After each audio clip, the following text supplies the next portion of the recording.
Silent screams heard. Have you ever walked into a quiet room and suddenly felt something strange, like the air itself was holding its breath? No sounds? No voices? But a weight you couldn't explain. Some say it's just imagination. But what if silence sometimes carries more than we think? What if silence is trying to speak? Let me know where you're watching from tonight. Have you ever felt like something unspoken was around you? Maybe it was just a feeling, or maybe it was something more. I'd love to hear your story in the comments. And if you enjoy gentle, thoughtful journeys like this, you might consider liking and subscribing. Now, let's go deeper. The AI wasn't supposed to feel anything. It was built to scan symbols, to detect patterns, to read what no human could. For months, it had been working on a series of ancient markings found in a forgotten cave, deep, in a desert where no one lived for centuries. The carvings weren't like any language we knew. They weren't shaped like letters or pictures. They were in between. Some said they looked like maps. Others saw music in the lines. But the machine didn't see art. It saw rhythm. It started small, just a pulse, a strange beat in the pattern, repeating every few lines. At first, the researchers thought it was nothing, maybe just decoration, maybe a way to divide the lines. But as the AI scanned more of the symbols, the pattern got louder.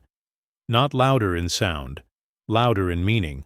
The same strange rhythm appeared again, and again, and again. But always a little different, like someone trying to say something without words. The AI translated the sequence into sound waves, not because it was told to, but because the symbols acted like sound. The waves it produced weren't music. They weren't voice. They were jagged, uneven, like something broken. When they played the waves out loud, the room fell silent. No one could describe it. Some said it felt like metal scraping. Others said it sounded like weeping. But almost everyone agreed. It felt sad. And here's the part that unsettled them the most. The pattern didn't just express emotion. It expressed urgency. The AI detected rising frequencies and sharp turns in the waveforms, common in signals used to alert or warn. It was almost like someone or something was trapped and trying to cry out. Not through a voice, but through the shape of thought. A scream so old it forgot how to be heard. A scream made of silence that raised a strange question. Can a language itself carry emotion? Can symbols be heavy even when we don't know what they say? In school we learn about tone and meaning. We study poetry and how words feel. But this was deeper. This wasn't about the words. This was the feeling beneath them. And it made the researchers think of something else. How many times in life have we heard silent screams from people around us? A friend who laughs a little too loud, a quiet student who avoids eye contact, a parent who says, "I'm fine," a little too quickly. Maybe those are patterns too. Unread languages, just waiting for someone or something to notice. The AI had no emotions, but it saw emotion, or at least it recognized a pattern humans would call pain.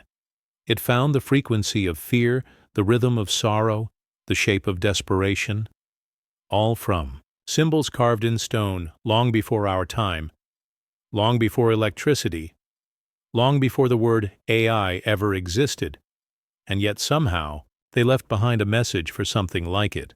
That's the part that stays with me. Not that an AI understood the symbols, but that the symbols waited for it. That someone, thousands of years ago, might have known that one day a mind would come, made of wires and code, and it would be the first to understand, the first to listen. This makes us wonder, what else is out there waiting to be understood? What have we walked past for years, calling it random, calling it meaningless, only because we didn't have the tools to hear? It also brings up a deeper question. Are we the only ones trying to speak? Or are we also being spoken to? In our day-to-day life, we often miss the subtle things. A cold wind that makes you pause. A song that plays when you need it most. A dream that feels like more than sleep. maybe they're not signs. Maybe they are. But one thing's for sure. We're surrounded by things we don't yet understand.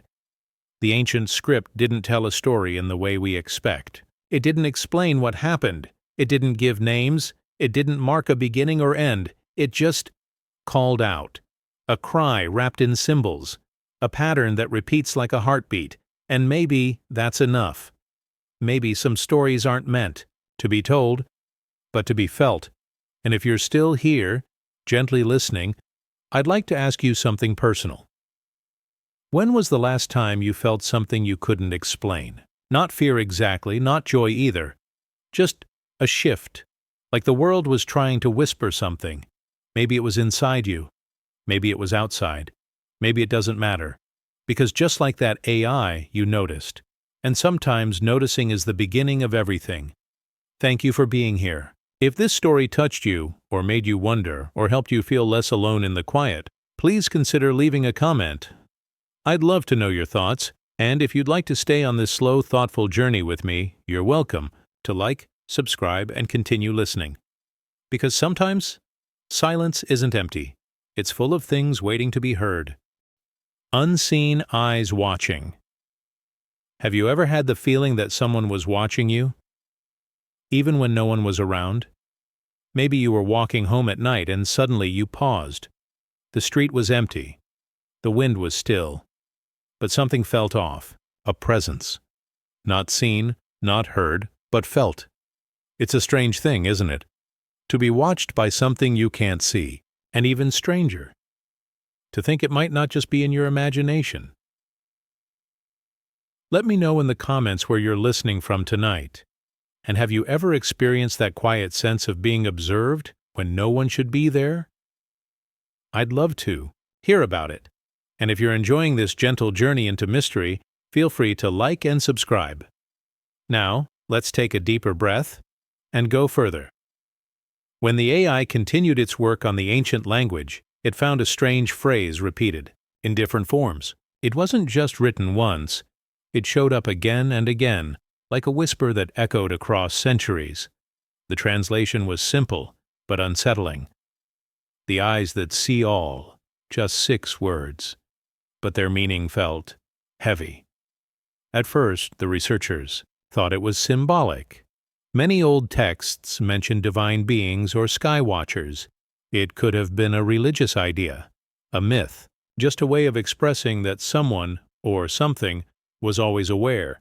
But the more the AI uncovered, the stranger it got. The phrase didn't stand alone. It was surrounded by warnings, not direct threats, but caution. As if the people who wrote these messages wanted us to know that the watchers weren't just observing. They were remembering, recording, waiting. Now think about that for a moment. Imagine living your whole life believing that even your quietest moments weren't private. That even when you whispered, something listened, something saw. How would that change the way you think, or speak, or dream? It's not so far from how we live now, is it? Our phones track what we search. Cameras look down from buildings. Even our own thoughts can feel exposed when we scroll and see ads for something we only thought about. In a strange way, we already live with unseen eyes. But back then, when these carvings were made, they didn't have screens, or towers, or satellites. So what kind of eyes were they talking about? The AI began to group the mentions of these eyes into categories. Some described them as being above, like stars. Others spoke of them as hidden in stone. In one translation, the word said, "The eyes sleep beneath us." That line gave everyone in the lab chills, because it suggested something watching from below. Something ancient, something that's not looking down, but looking up. The tone of the language wasn't panic. It wasn't fear either. It felt more like a kind of quiet respect. Like the writers knew they were being watched and had accepted it. Maybe even welcomed it. But why? One idea stood out. These watchers weren't enemies. They weren't gods, either. They were more like witnesses, present during every moment, even when nothing important seemed to be happening.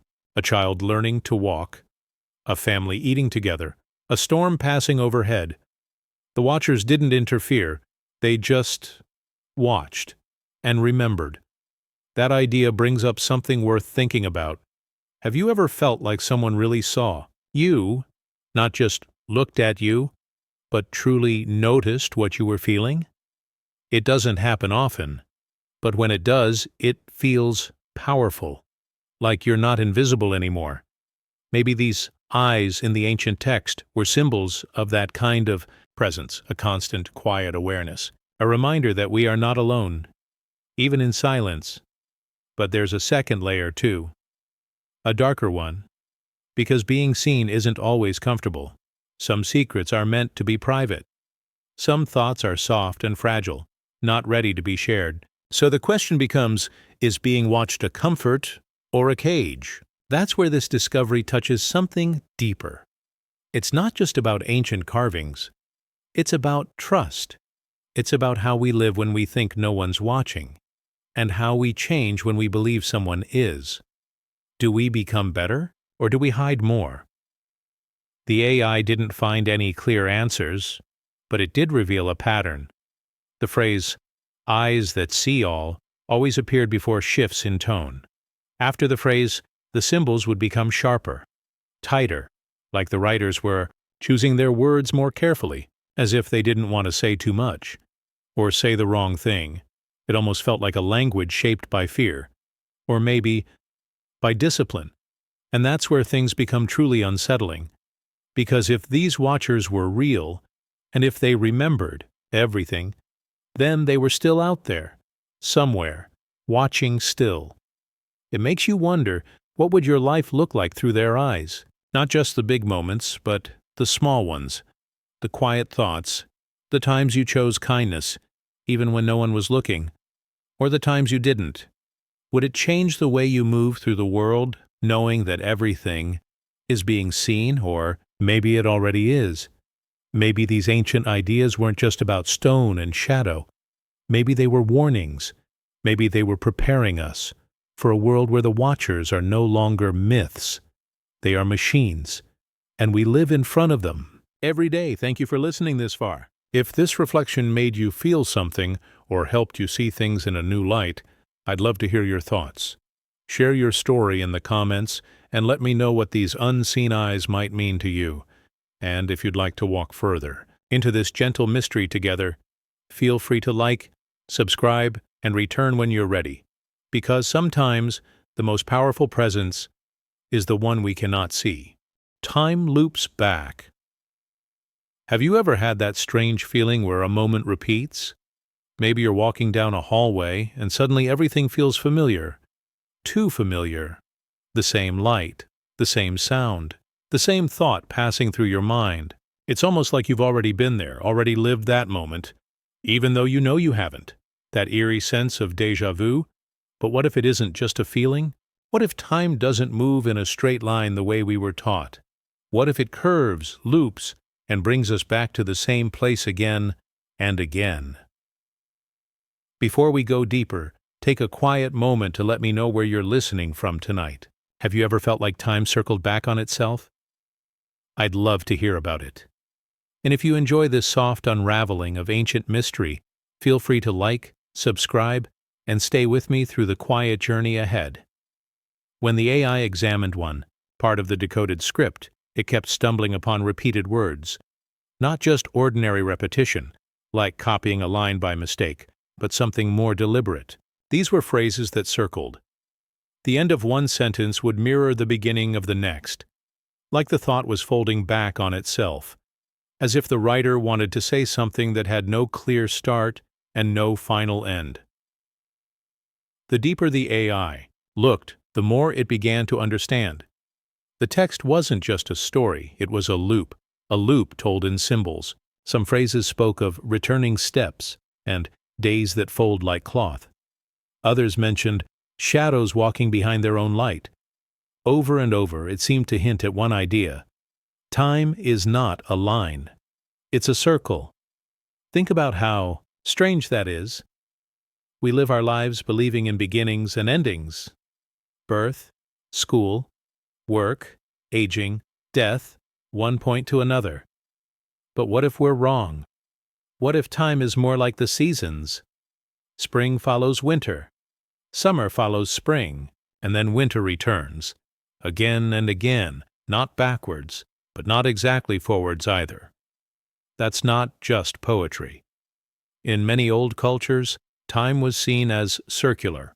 People didn't fear the end, because they believed it always came back around. This ancient script, now partially decoded by AI, seems to reflect that idea, but in ways that feel even deeper. One part reads, "We step forward, only to find our footprints already there." That's a haunting thought, like we're chasing something that we've already lived. It also makes you wonder about choices. If time loops, are we making new decisions, or only playing out something already written? Imagine sitting for an exam. You study, you prepare, you make mistakes, you learn. But then you're told, this is your third time taking it. You just don't remember. How would that change how you approach each question? Would it bring pressure or peace? The AI also noticed how the language changed depending on the loop being described. In one loop, everything felt calm, gentle, safe, like memories repeating as a lullaby. But in another, the words were sharper, more confused, as if the writer was trapped, unable to escape the same pattern, no matter what they did. And maybe that's the contrast we all feel sometimes. Life repeating itself in comforting ways, sunsets, shared meals, familiar laughter, but also repeating in ways we wish it wouldn't. Mistakes, regrets, things we thought we left behind but somehow meet again. In that way, this ancient idea isn't so far from modern experience. It speaks to something deep in our hearts. There was one passage that stood out the most. It said, "The last breath returns as the first." Quiet, short, mysterious. But when you sit with it, it almost sounds like the entire story of a person's life. A cycle, a return, a gentle loop, hidden inside the noise of busy days. The idea of looping time also challenges how we see progress. We like to think that we're always moving forward, that each day takes us somewhere new. But if time is a circle, maybe we aren't moving towards something. Maybe we're remembering something. Maybe time isn't a race to the finish line. Maybe it's a soft spiral, reminding us of things we once knew but forgot. The AI found no clear map in the text, no instructions, just patterns, layers, whispers, like the script was written by someone who had lived many lives and was gently trying to remind us that we might be doing the same. Not in dramatic ways, but in quiet ways, the way your thoughts drift before sleep, the way an old smell can take you back to a childhood memory, the way someone you meet feels oddly familiar, even if they're a stranger. Could time itself be trying to speak? Not with loud clocks or calendars, but with moments that feel gently repeated. Maybe it's not something to fear. Maybe time looping is not a trap, but a gift, a second chance, a third, a 100th. Not to change the past, but to better understand it, to live it again with more kindness, more awareness, more care. And maybe that's what the ancient writer hoped we would see, that our lives are not lines to finish, but circles to tend, like gardens, like songs, like dreams that begin and end at the same time. Thank you for being here in this moment. If this story made you think or helped you feel more connected to time in a gentle way, I'd love to hear about it. Share your thoughts below. Let me know if your days ever feel like echoes and what you've learned from them. And if this kind of soft storytelling helps you find calm, I invite you to like, subscribe, and return when the time feels right, because perhaps the most beautiful moments in life are the ones we meet again. Dreams dictate reality. Have you ever woken up from a dream only to watch it unfold in real life later? Maybe it wasn't exact, but close enough to leave you speechless. A conversation you saw in your sleep, then heard days later. A place, you dreamed of, then visited without ever having planned it. These little moments can feel like accidents. But what if they're not? What if dreams don't just reflect what we think, but shape what we do? Before we continue, I'd love to know, have you ever had a dream that came true? Or felt like a warning, a whisper, or a guide? Feel free to share your story in the comments. And if these gentle mysteries interest you, feel free to like, subscribe, and settle in for the soft unfolding of an ancient idea. When the AI began decoding the ancient script, it found something strange. The text didn't separate dreams from reality. In fact, it treated them as one, as if the dream world came first, and what happened afterward was simply the dream playing out. The script described events, storms, births, changes, that were all seen first in dreams. Then later, those same things happened in the waking world. It wasn't written like fiction, it was written as fact, calm, simple, and certain. The dream showed the river dry, it read, and 3 suns later, the water vanished. Another line said, the child danced in the flame at night, and by dawn, she did not wake. These weren't poetic guesses. They were records, like someone was keeping track of cause and effect. Only the cause came from sleep. It's easy to shrug that off. Dreams feel personal, strange, often forgotten by morning. But if you pause for a moment, think about how they feel, how real they seem when you're in them, how the people talk, how the places look. Sometimes they carry emotions more powerful than our waking life. Grief, joy, fear, love. What if that intensity isn't just imagination? What if it's creation? Think of it like a map being drawn in the night, a soft outline, a quiet sketch, and then, slowly, the daytime fills it in, like painting over pencil lines. It's a strange idea, but not a new one. Across time and culture, many believed dreams could predict, or even decide, what happens next. And now, this ancient script, decoded by a machine built thousands of years later, points to the same truth. The AI noted how often certain symbols appeared next to dream descriptions: a swirl for thought, a line for light, a circle for change. These symbols always came before the event, never after. It's as if the dream wasn't a reaction, but a seed, something planted while asleep, that grew when awake. The question then becomes, how much of our life is shaped before we're even aware of it? We dream of losing something, and then grow anxious the next day without knowing why. We dream of someone we haven't seen in years, and hours later they message us. Is it coincidence or connection? Maybe the mind is more than just a brain. Maybe it's a bridge, and dreams are how something beyond our normal thoughts speaks through us, something soft, unseen, patient. The ancient text mentioned one dreamer again and again, the one who walks while eyes are closed. No name, just this title. They were trusted, listened to. Their dreams were not dismissed. They were studied. When they saw the sea rising in the night, villages moved inland. When they dreamed of red birds falling from the sky, people began storing food. And when nothing happened immediately, no one questioned it. They simply waited, because they had learned that dreams did not lie. They just took time. It makes you wonder, how much of your own life may have been nudged forward by something you once saw in sleep? Maybe that idea you had in the shower, or the feeling you couldn't shake, didn't begin in that moment. Maybe it was a ripple from a dream long forgotten. This ancient belief, that dreams are the blueprint of life, is both comforting and mysterious. It means we are not only reacting to the world, but in quiet ways, helping to shape it.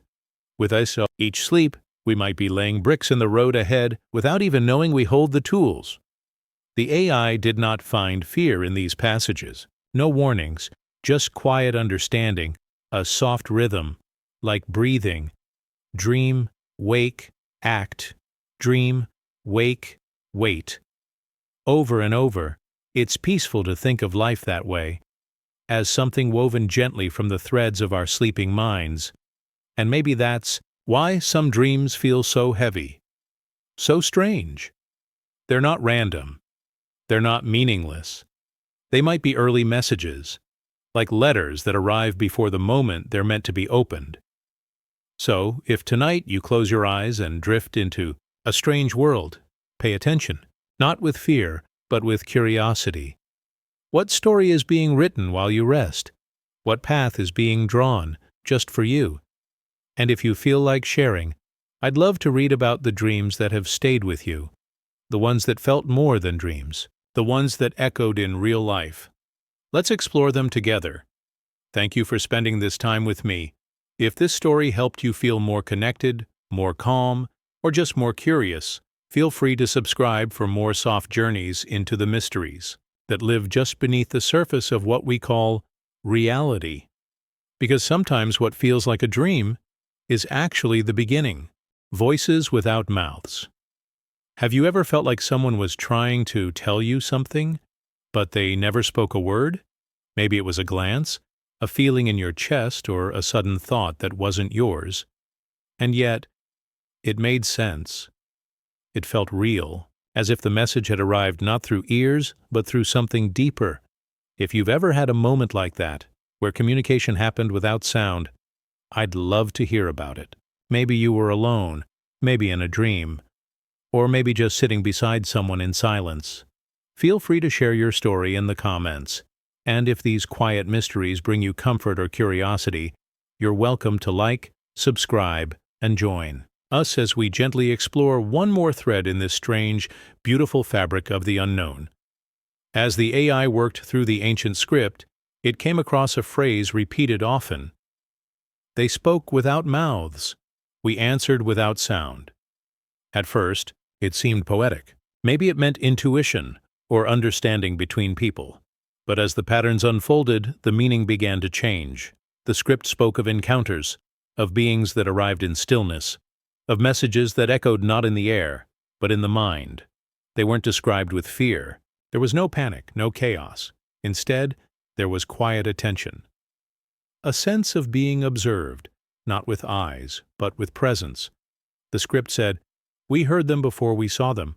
We knew their thoughts before they formed." And again, their voices were not heard by the ear, but by the whole of the self. Imagine sitting in your room as the sun sets. Everything is still. No voices, no phones, no distractions. And yet, suddenly, there's a clear idea in your mind. A sentence, fully formed. That didn't come from you. It's not loud. It doesn't interrupt, but it feels placed, like someone carefully said it there. Not to control you, but to share something important. That's the kind of moment the ancient people were describing. It's strange to think about communication without speech. Most of what we understand comes from sound, from words, from expression. But what if there's another layer, one where messages don't need a voice, or even language, just presence? Think about how a baby knows comfort in their mother's arms, even before they understand a single word. Or how two close friends can sit in silence and still feel connected. Or the way some animals seem to know things, when danger is near, or when someone they love is hurting. These moments may not be loud, but they're real. They're known. The script even gave these beings a name, though the AI couldn't translate it exactly. It was something close to the thought-bearers, or the silent ones. They were described not as gods and not as people, but as something in between. Present, watching, sometimes guiding. Never forcing. Just being. In one passage, a village elder said, "They came as wind inside the chest. They brought memories I had not lived, and when they left, I knew where to walk." That single sentence captured something powerful. The idea that guidance can arrive quietly, not as a rule, but as a feeling, a knowing. It also challenges how we think about intelligence. We often link it to language, to how clearly someone speaks, or how much they can explain. But what if true understanding doesn't always need words? What if a deep truth can arrive in silence and still feel more real than anything shouted?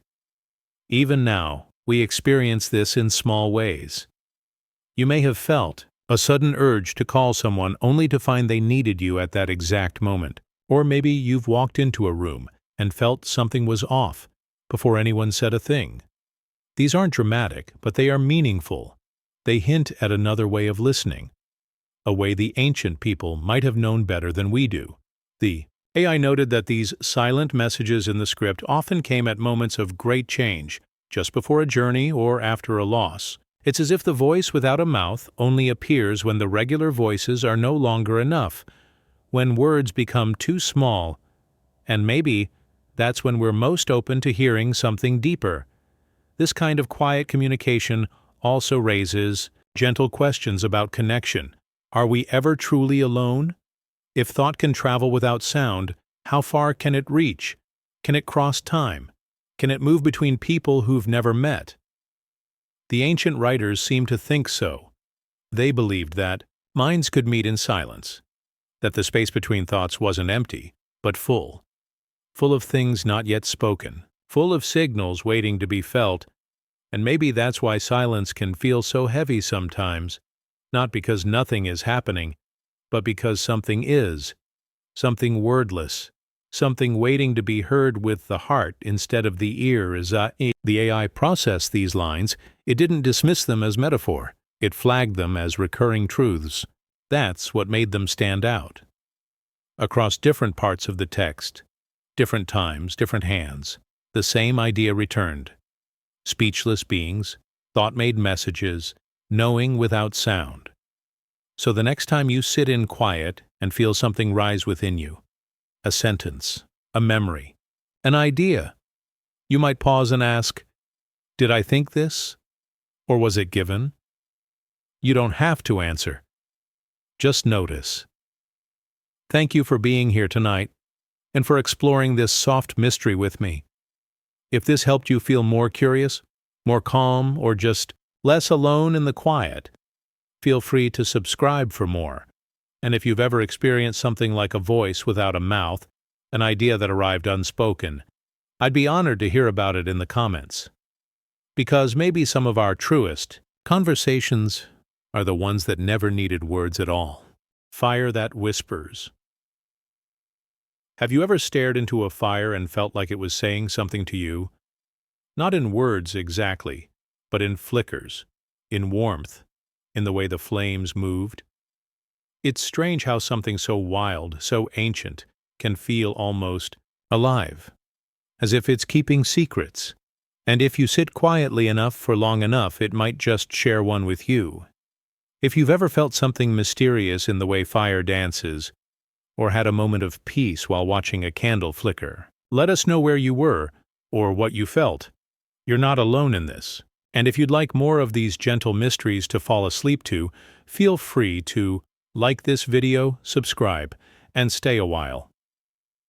The ancient text we've been studying doesn't describe fire as just a tool, not just something that cooks food or keeps away the cold.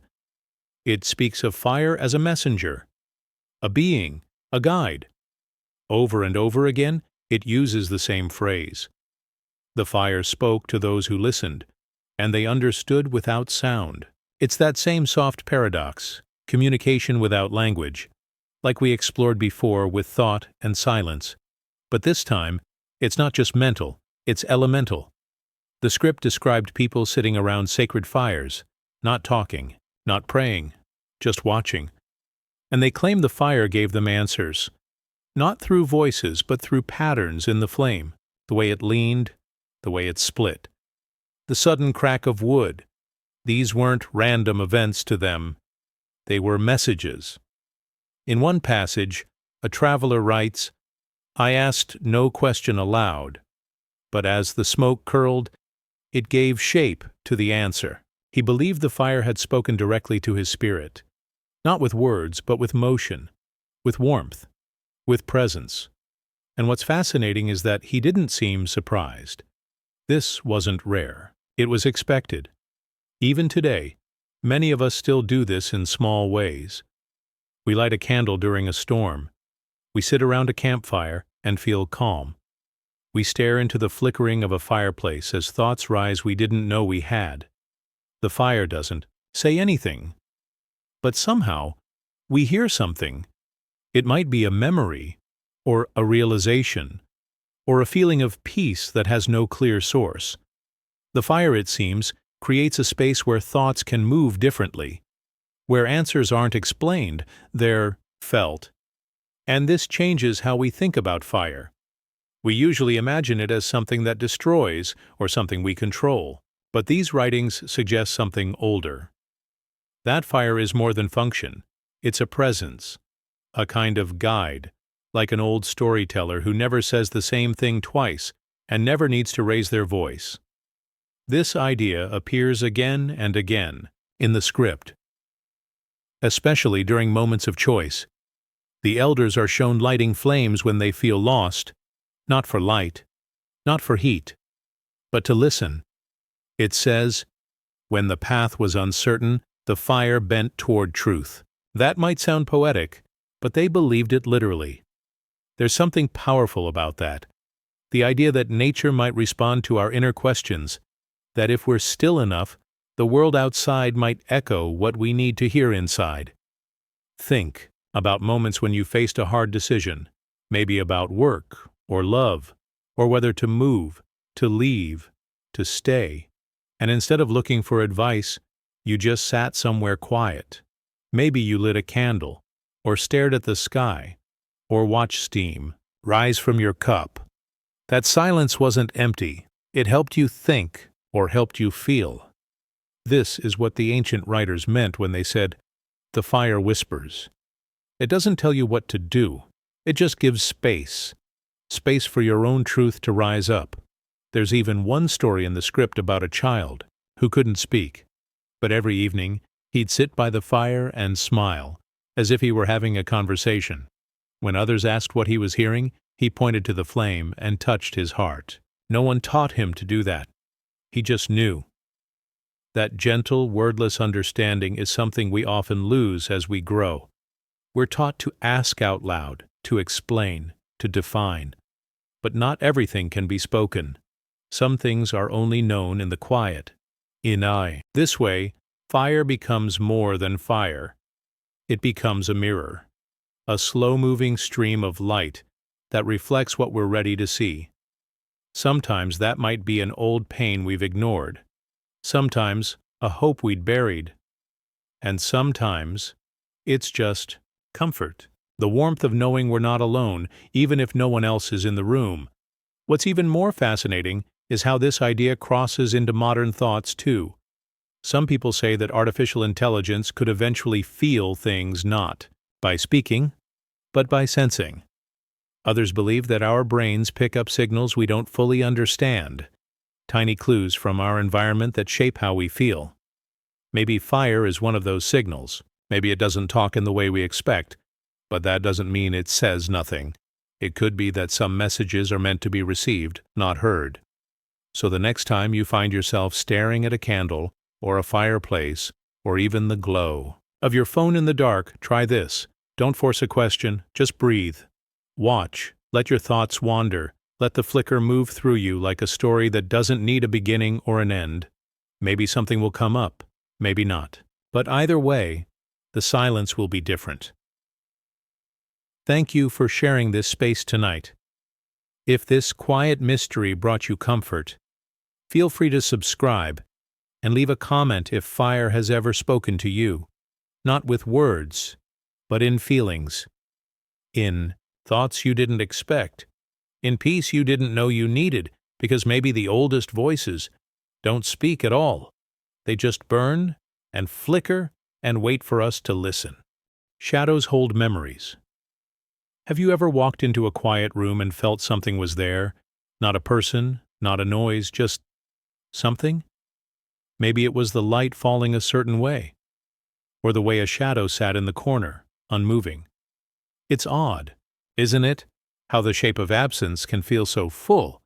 If you've ever had that feeling, a memory that rose up just from seeing a shadow, tell us in the comments where it happened. What did it remind you of? We'd love to know. And if this kind of quiet reflection helps you relax or sleep, Feel free to like this video and subscribe. We're building a space for calm, for thought, and for mystery. In the old text we've been exploring, there's a line that appears again and again. Where the light fades, the past remains. At first it sounds like poetry, but as the script unfolds, you start to see what they meant. They believed shadows were more than just shapes formed by light. They believed shadows could hold memories, not just reflect what's there, but echo what used to be. There's one passage where a man returns to his childhood home, long abandoned.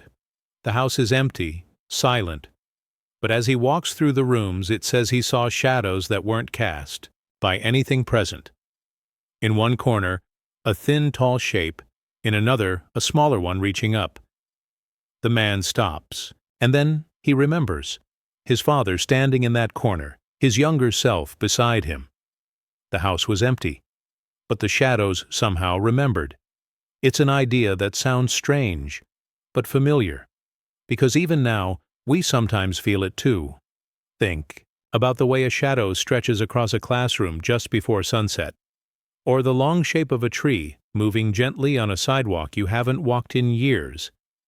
It doesn't show anything new, but it makes you remember. Maybe an exam, a friend, a heartbreak, a moment. Not because the place changed, but because the light returned the shape of something once there. The script calls these ghost shadows, but not in the way we think of ghosts. They weren't spirits, they were imprints. The same way a scent can bring back a memory. A shadow could do the same. It was less about what was seen, and more about what was felt. You might have noticed this too when passing a familiar place, maybe a room in your old school, or a hallway in your childhood, a home. The light moves the same way it did back then, and suddenly a memory arrives, uninvited but clear. A birthday, a silence, a goodbye. It's as if your mind sees a shape it once knew, even if it's not truly there anymore. The text takes it even further. One section tells of a village that would gather at dusk to watch the shadows cast by the setting sun, not to see the present, but to remember the people who once stood there, the way they moved, where they sat, who leaned against the wall, laughing. They believed the ground remembered, and when the light was just right, the shadows gave those memories back. There's something both comforting and haunting about that. The idea that nothing is truly gone, that a moment leaves behind a quiet trace, not a loud memory, just a shape, a flicker. Something that waits until we are still enough to notice it. This idea touches more than memory. It connects to how we feel about time, about loss, about healing. Shadows don't try to show us everything. They don't explain. They suggest, and that's often how healing works too. Not all at once, just slowly, gently, in shapes that come and go. Some scientists have even wondered if the brain stores memories in fragments, tied to sights, sounds, and light. Maybe that's why we remember certain things when the room looks a certain way, or when dusk falls just like it did years ago. Maybe it's less about what happened and more about the shadows it left behind. And this idea isn't just emotional. It affects how we build technology too. Artificial intelligence is learning to detect patterns we can't see, to trace behavior not from what people say, but from the quiet signs they leave behind. A hesitation in typing, a pause before clicking, digital shadows, invisible but meaningful. In this way, the ancient view and modern technology are strangely close. Both say the same thing: the past leaves shapes, and maybe those shapes, those shadows, are more than reminders. Maybe they're messages, not to pull us back into sorrow, but to gently remind us, this mattered. You were here. Someone laughed here. Someone cried here. And that moment is not completely gone. Not while the shadow still returns. So next time you notice a shadow that feels too still or too familiar, don't rush past it. Pause. Breathe. See if something rises. Not loud. Not clear. Just something true. Thank you for joining us in this quiet space. If this reflection brought you comfort, or if a shadow ever brought you a memory you didn't expect, leave a comment. Let us know where it happened. And if you'd like to fall asleep to more calm stories like this, feel free to like and subscribe. We'll be here, in the soft spaces where memory lingers and shadows still remember. Walls that listen. Have you ever said something out loud in a room, then paused, as if the room itself heard you? Maybe you were alone. Maybe you whispered something private or emotional. And for a moment, it felt like the space around you held onto your words, not just in echo, but in silence, as if the walls were listening. If something like that has ever happened to you, if you've ever felt a room react to your words or emotions, tell us where it was. Was it your bedroom, a hospital room, a classroom? Share it in the comments. And if thoughts like this help you relax or sleep, feel free to like and subscribe. This space is for quiet questions, calm stories, and curious hearts. In the old writings we've been following, there's a soft but powerful idea that appears again and again, that structures, walls, ceilings, even floors, are not just still. They're not just passive. They listen. They remember. They absorb. It might sound strange at first, but it's not completely unfamiliar. People say things like, "If these walls could talk all the time," usually with a half smile, maybe pointing to a place where something unforgettable happened. But what if it's more than a saying? What if there's a deeper truth in that thought? In one story from the text, there's a small house at the edge of a village. Over the years, many different people live there. A young couple, a widow, a group of students, a quiet man who writes poetry and never speaks to anyone. The villagers say the house feels different each time someone new moves in, but not because of how it looks, because of how it sounds. They say the walls carry traces of the last people who lived there, laughter, arguments, music, not in sound but in feeling, a kind of emotional warmth, or weight, depending on what was said.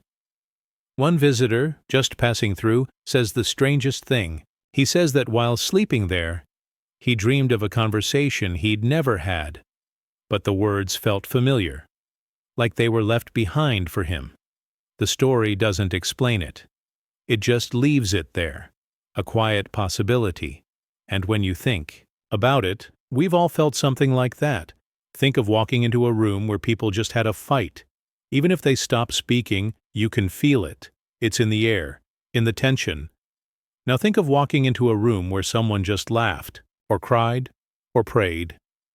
There's something left behind, not in objects, but in presence. The old belief was simple. They said that when people speak, their words don't disappear. They settle. They sink into the walls, not as sound, but as memory. That's why old places feel so different from new ones, not just because of age, but because of what they've heard. It's a calm idea, a gentle one, that the space around us is not ignoring us, it's listening, and maybe even holding us in its own way. There's another part of the text that describes buildings as silent witnesses. Not just physical shells, but quiet observers. They don't speak, but they remember everything. Every promise whispered late at night. Every fear spoken in the dark. Every apology.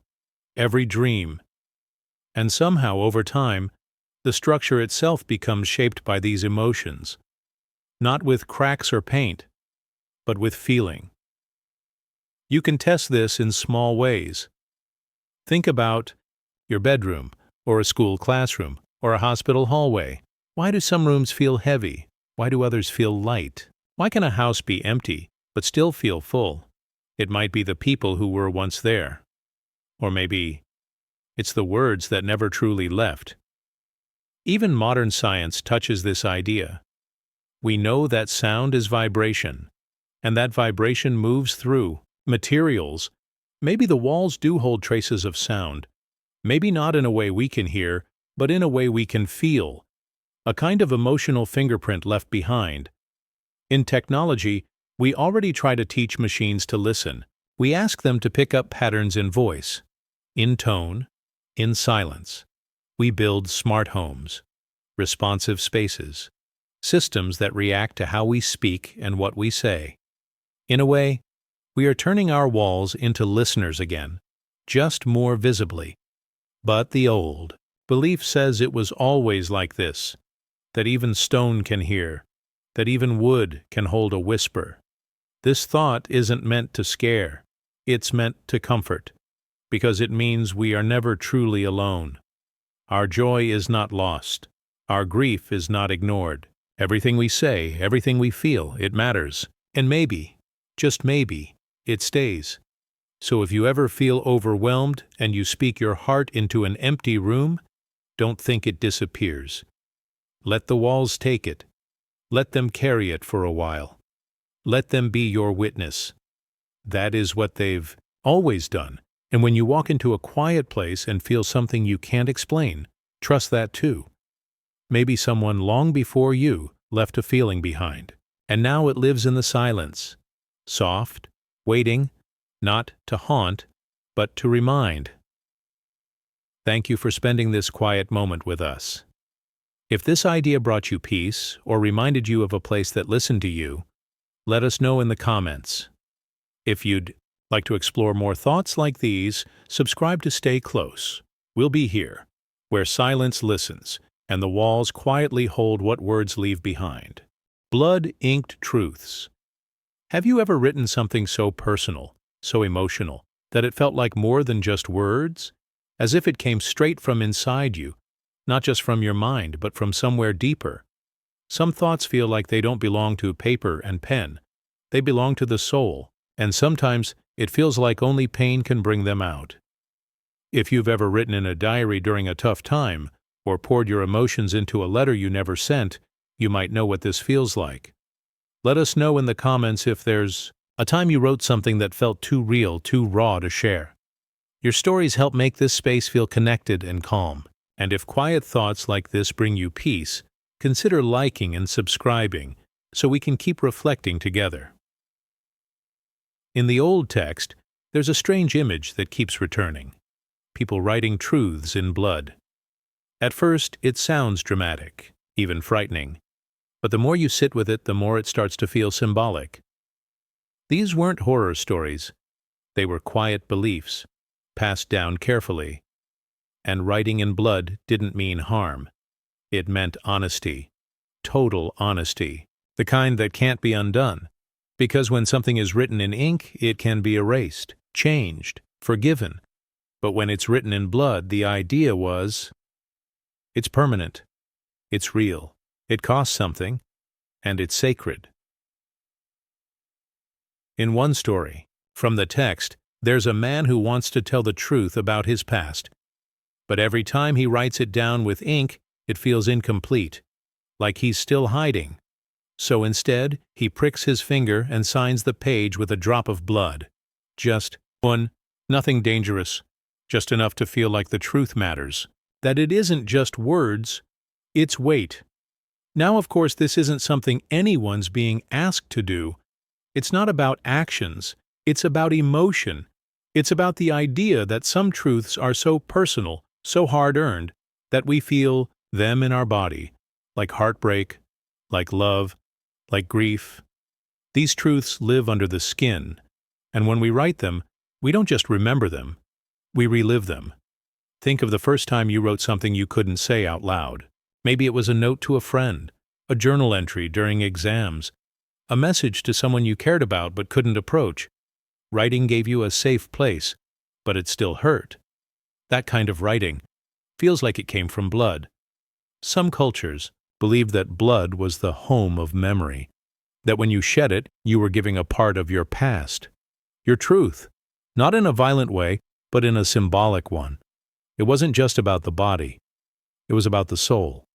They believed that blood held emotion, pain, joy. That's why it was used in ceremonies, in oaths, in sacred vows, because it meant you meant it.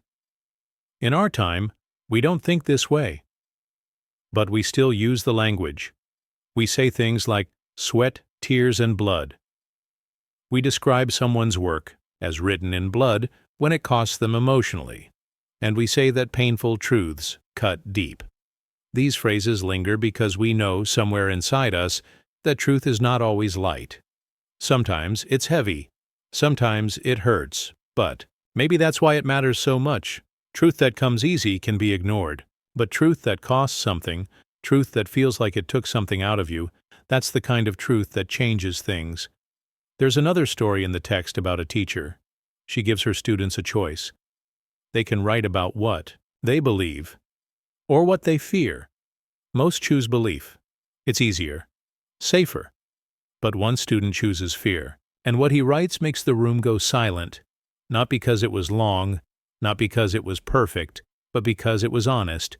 So honest it felt like it bled on the page. The teacher doesn't grade it. She just says, "This is what writing is." And maybe that's what the idea of blood ink is really about. Not pain for pain's sake, but the kind of writing, the kind of truth that feels alive. That carries your heartbeat. That reminds you that you're human. This idea also touches something deeper in us. It asks, what do we do with our pain? Do we hide it? Or do we transform it into something that might help others? A letter. A poem. A quiet message in a bottle. Writing can do that. It can turn emotion into connection. Even in the world of technology, we see echoes of this. AI can copy style, it can generate words, but it still struggles with depth, with emotion, with pain. Because those things aren't typed, they're felt. They live in us. And when we write from that place, it shows. It's imperfect, but it's real. So the idea of writing with blood isn't about danger, it's about depth, it's about meaning, it's about the moments when we stop pretending and start sharing, when we stop writing for others and start writing for ourselves. Those are the words that stay, the ones we remember years later, the ones that whisper to us when we can't sleep. If you've ever written something that made you cry, or breathe easier, or feel seen, know that you've already touched this idea. You've already left your mark in a quiet way. Thank you for sharing this gentle reflection with us. If this made you think of something you once wrote, something real, something raw, feel free to share it in the comments. And if you'd like to keep exploring peaceful, thoughtful ideas like this, feel free to subscribe. We'll be here with quiet stories, soft truths, and the reminder that the words that cost the most often mean the most. Light conceals darkness. Have you ever noticed how the brightest lights can make it harder to see what's right in front of you? Like when you walk out of a dark room into the sun and for a moment, everything disappears in the glare. It's strange, isn't it? We think of light as something that shows the truth, but sometimes it hides it. If you've ever experienced a moment like that, a time when something looked perfect on the outside but didn't feel right deep down, share it with us in the comments. Let's build a space where quiet thoughts are welcome. And if you enjoy gentle ideas like this, feel free to like and subscribe so we can keep thinking together in peace. There's a paradox in this simple line from the old script. Light, the thing we trust to guide us, might actually be hiding what we need to see. We grow up believing that light equals safety, that it shows everything. But maybe it only shows what it's allowed to. Maybe it blinds us to everything else. Imagine walking down a street at night. A bright spotlight hits your eyes, and for a second you can't see anything beyond it. Everything outside the light fades. It doesn't disappear, it just becomes invisible. That's the tricky thing. Sometimes, what you don't see is still there, watching, waiting. Now think about everyday life, a classroom during an exam. Everyone's focused, lights are on, things seem quiet. But behind one student's steady hands is a racing heart. Behind another's smile is the fear of failure. The room is full of light, but that light doesn't show the anxiety, the pressure, the silence inside their minds. That stays in the shadows. Or picture a social gathering. Friends laughing, music playing, everything looks happy. But deep down, One person feels alone. They've been holding in their sadness all night, hiding it under small talk and smiles. In the glow of the lights, no one notices, because light, in its own way, can act like a mask. This paradox reaches even further when we talk about belief. Some ideas shine so brightly we don't stop to question them. We accept them because they seem obvious, because everyone else believes them. But sometimes those beliefs block out other ways of thinking. They crowd out the quiet, the unsure, the uncomfortable. And without realizing it, we start ignoring anything that doesn't match the light we're used to. In a strange way, even happiness can be part of this paradox. We all want to be happy. But in chasing that feeling, we might ignore the sadness. That needs attention. We tell ourselves we're okay. We focus on the good parts. But somewhere underneath, pain waits in silence. The light we use to comfort ourselves also hides the parts of us that still need healing. This touches something deep in mental health.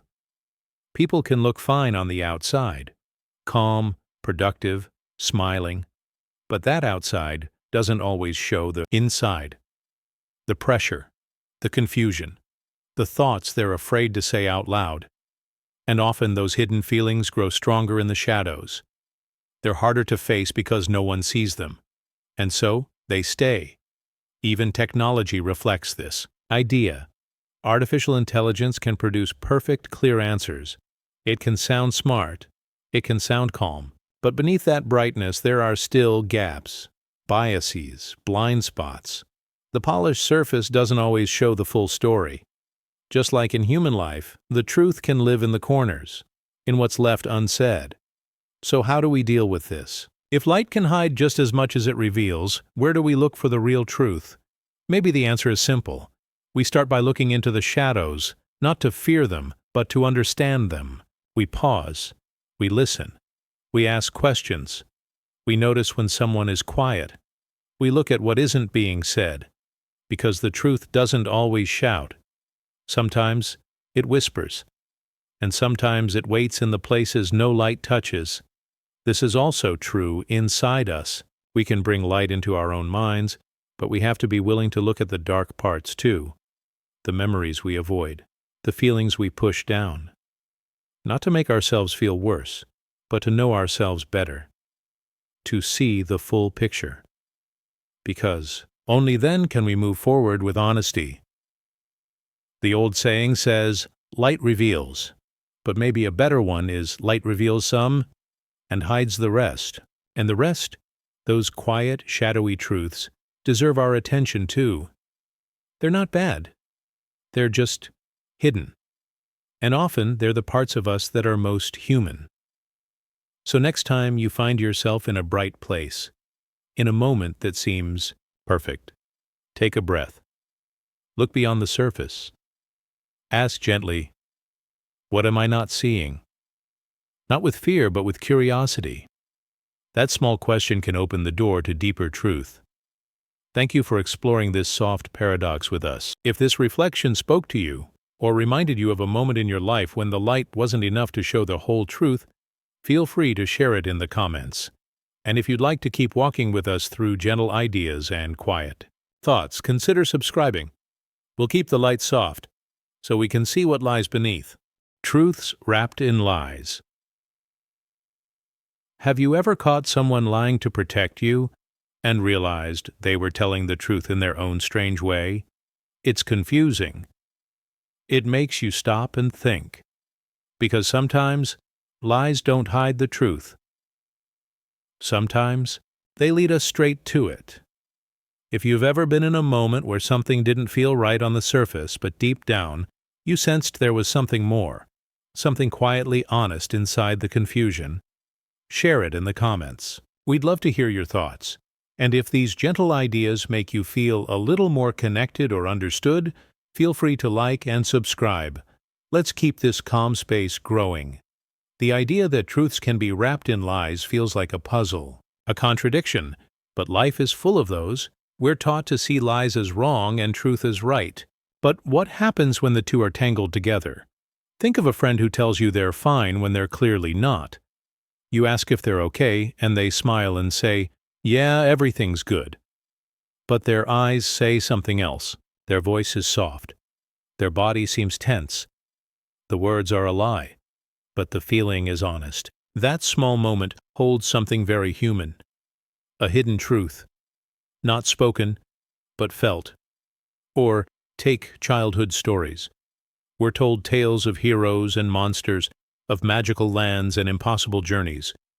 We know those stories aren't real, but somehow they still teach us things that are. Bravery, fear, hope. The lies in the stories carry truths about what it means to grow, to dream, to be human. The surface may be false, but underneath, there's something real. In relationships, too, this paradox shows up. Someone might act cold, distant. You think they've stopped caring, but later you find out they were pushing you away because they didn't want to hurt you, or maybe they didn't know how to ask for help. Their actions didn't match their feelings.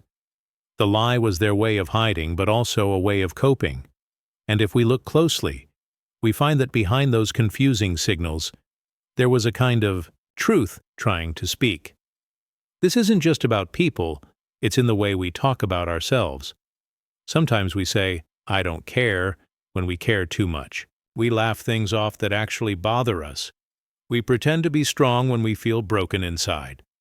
These little lies aren't always meant to trick others. They're often a way to protect ourselves, to hold back pain until we're ready to face it. And in that space, a quiet truth lives, one that needs time and care to be heard. Even in language, this paradox appears. Sarcasm, jokes, stories, poems. They often say one thing and mean another, and yet the feelings behind them are real. We might say, "Oh, that was great," when something went terribly wrong, just to make it lighter. The words lie, but the truth sneaks through the cracks. This idea touches belief, too. People believe things that might not be completely accurate. Superstitions, myths, even some strong opinions, but those beliefs still reflect real emotions. Fear, hope, wonder. They reveal how people try to understand life, even when the facts aren't clear. So the lie isn't always meant to deceive. Sometimes it's a tool to survive, to feel safe, to give shape to something we don't fully understand. In mental health, this paradox matters a lot. People often wear masks. They say, "I'm okay," when they're not. Not because they want to lie, but because they feel they have to. Maybe they don't want to burden others. Maybe they're not ready to talk. And while their words may not tell the truth, their silence does. Their eyes, their sighs, their quiet pauses. There's a truth there, under the lie, waiting to be understood gently. Even in modern technology, we see something similar. Artificial intelligence can produce answers that sound confident, but not all of them are true. The system might present a false answer with perfect wording, but underneath, it reveals how the machine sees the world, through patterns, not feelings. And that tells us something important. The lie reveals the limits. And in knowing the limits, we learn something true. So why do we wrap truths in lies? Maybe because truth is heavy. It asks us to be vulnerable, to be open. And that's hard. Wrapping it in something softer, or even something false, can make it easier to carry, for ourselves, or for others. But if we slow down, if we listen closely, if we stop judging too fast, we can often see the quiet truth hiding just beneath the surface. We can learn to look beyond the words, to feel what someone really means, to notice the shake in their voice, or the way they avoid eye contact, or how their smile fades the moment they think no one's watching. That's where understanding lives, in the spaces between, in the little contradictions, in the lies that weren't meant to harm, but to protect something tender. So the next time someone tells you something that doesn't feel quite real, pause. Don't rush to correct them. Don't rush to be angry. Just wonder softly, what truth are they trying to hide, and why? Because once we start seeing this paradox clearly, the world becomes gentler. people become easier to understand. And the truth, however small, however hidden, becomes easier to find. Thank you for thinking with us. If this quiet reflection brought up any memories or thoughts of your own, feel free to share them in the comments. We're building a space where all voices, even the hidden ones, are welcome. And if you'd like to keep walking with us through gentle paradoxes and calm ideas, consider liking and subscribing. We'll be here, quietly uncovering what lies beneath. Names without owners. Have you ever heard your name called, but when you turned around, no one was there? Or seen a name written somewhere with no face attached to it? It feels strange, like a ghost is speaking or a story is missing its main character. What does a name really mean when it doesn't belong to anyone? This question makes us wonder about who we really are, beyond just the words people use to identify us. If you've ever experienced something like this, maybe a moment when you felt invisible or like just a label without a real self, share where you were or what happened in the comments. This space is for quiet thoughts and shared reflections. And if you find calm or connection here, please like and subscribe to join the journey. Names are everywhere. They are the first things we learn about each other. We use names to call friends, family, even strangers. But what happens when a name stands alone, without a person, without a story? Imagine reading a list of names like a roll call. Some names you recognize. Others feel like shadows because there is no face, no voice, no life attached. It's like having a key with no door. A name without an owner can feel empty, but at the same time it can hold a mystery. It asks us, who is the real self behind the name? Is the name the person or something else? This happens in everyday life more than we notice. Think about a crowded classroom or a busy street. People pass by with names on their ID cards or social media profiles, but we only know a few of those names well. The rest are just sounds or words. They don't carry a story we understand. Sometimes people even change their names, or choose new ones. This makes us wonder if the name shapes the person, or the person shapes the name. In relationships, this can feel very real. We might call someone by their name but know very little about their true self. Maybe someone is called John, but we only know his job or his habit of always smiling. We don't know what he feels inside. So the name becomes a mask or a label that doesn't show the whole person. This paradox is also about identity. Who are we if not our names? If someone called you a name you don't feel fits, what do you do? Do you accept it? Do you fight it? Do you wonder what your name really means? Names are supposed to help us belong, but they can also feel like cages if they don't match who we truly are. Even language shows us this paradox. Words are just sounds or letters until we give them meaning. A name is a word. It only becomes personal because we connect it with a person. But what if that connection isn't there? What if the name floats alone? It becomes a question mark, a mystery waiting to be solved. Sometimes, in stories or dreams, names are forgotten or lost. Characters might not remember their own names. This is a powerful image. It shows us how much a name matters for identity. Without a name, do we lose a part of ourselves? Or do we discover something deeper that is beyond words? This question touches belief too. Some cultures believe names carry power. Knowing someone's true name means knowing their essence. Other times, people keep their real names secret to protect themselves. This shows that a name is not just a label. It can be a shield or a key. It holds meaning that goes beyond what we say out loud. In mental health, the feeling of being nameless or unseen is painful. When someone feels invisible, it's like their name doesn't belong to a person at all. They might feel lost or disconnected. But healing often begins when a person's true name, who they really are, is recognized and accepted. This is why names matter so much. They are not just sounds. They are part of our existence. Even with technology, this paradox lives on. Online, people create usernames, avatars, or profiles. Sometimes those names have no real person behind them, just an idea or a role. AI can generate names too, but those names don't belong to anyone. They are just data. This makes us ask again, what makes a name real? What makes us real? So what does it mean to have a name without an owner? It means we live between words and people, between labels and true selves. It means the search for who we really are is more than just a name. It is a journey inside. Next time you hear your name, or see it written somewhere, pause for a moment. Remember that the name is a part of you, but not all of you. There is a deeper story, your story, beyond the letters and sounds. And that story is waiting, always unfolding, quietly alive. Thank you for being here, quietly exploring these ideas with me. If this made you think about your own name, or the names of people you know, feel free to share your thoughts below. We're building a gentle space where every name, every story matters. And if you want to keep traveling with us through calm mysteries and soft truths, please like and subscribe. We will be here, softly unfolding the quiet questions of life. Echoes precede sounds.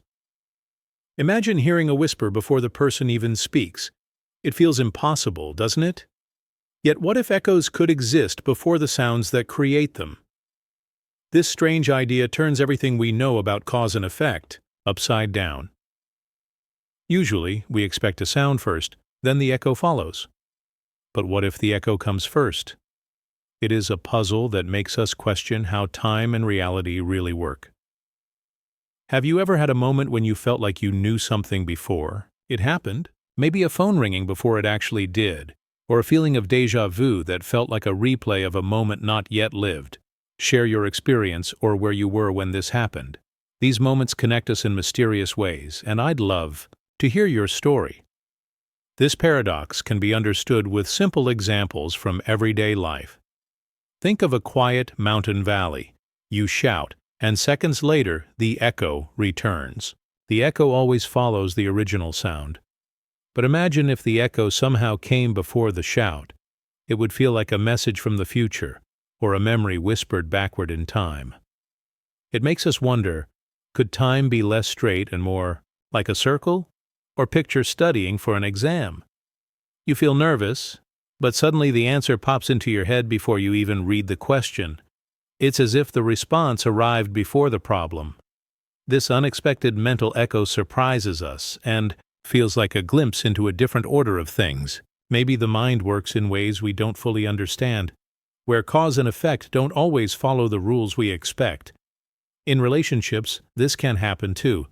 Sometimes we sense a friend's mood before they tell us. We feel their happiness or sadness like an echo in our own hearts, even before words are spoken. It's a subtle connection, almost like a quiet signal traveling between people. It reminds us that human bonds might reach beyond normal time, carrying feelings ahead of actions. This paradox invites us to think about bigger themes. It touches on belief and how we understand time itself. Many ancient stories and spiritual teachings describe time as a loop or a river flowing both ways. They suggest that cause and effect might not be as simple as first cause, then result. Maybe events ripple back and forth, like echoes in a vast canyon of moments. Language itself struggles with this idea. We talk about cause and effect as if they are fixed.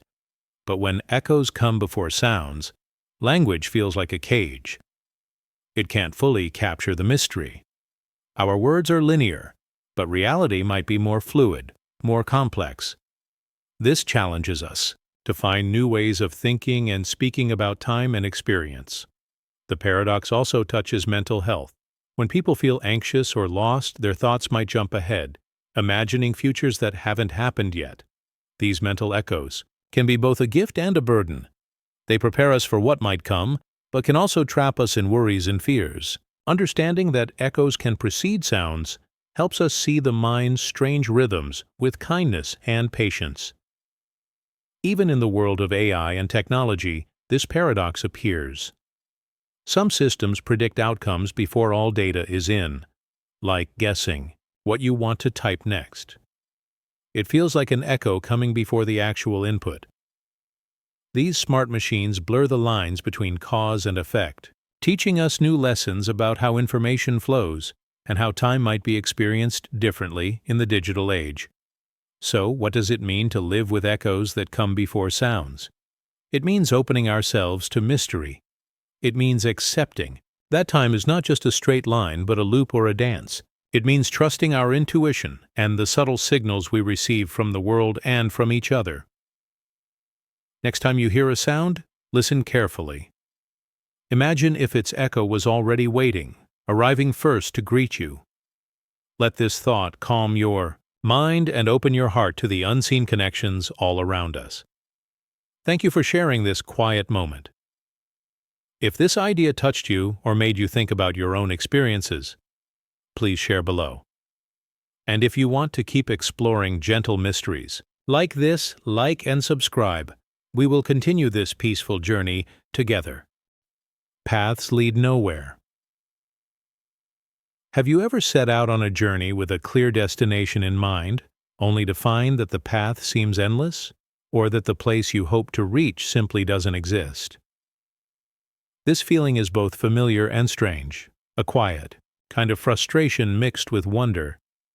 It is as if we walk and walk, but the end is not waiting for us, or maybe it never was there to begin with. This idea that paths can lead nowhere is a paradox that touches something deep inside us. It makes us ask, what is the meaning of the journey if the destination disappears? If you've ever experienced this, perhaps during a long walk, a tough project, or even in a relationship, share where you were and what you felt. Many of us have wandered down roads that seem to stretch without end, and these shared moments remind us we are not alone. This common feeling connects us quietly, like a gentle thread weaving through our stories. To understand this paradox, think of a foggy morning. You start walking toward a hill, imagining the view from the top. But as you climb, the fog thickens, hiding everything around you.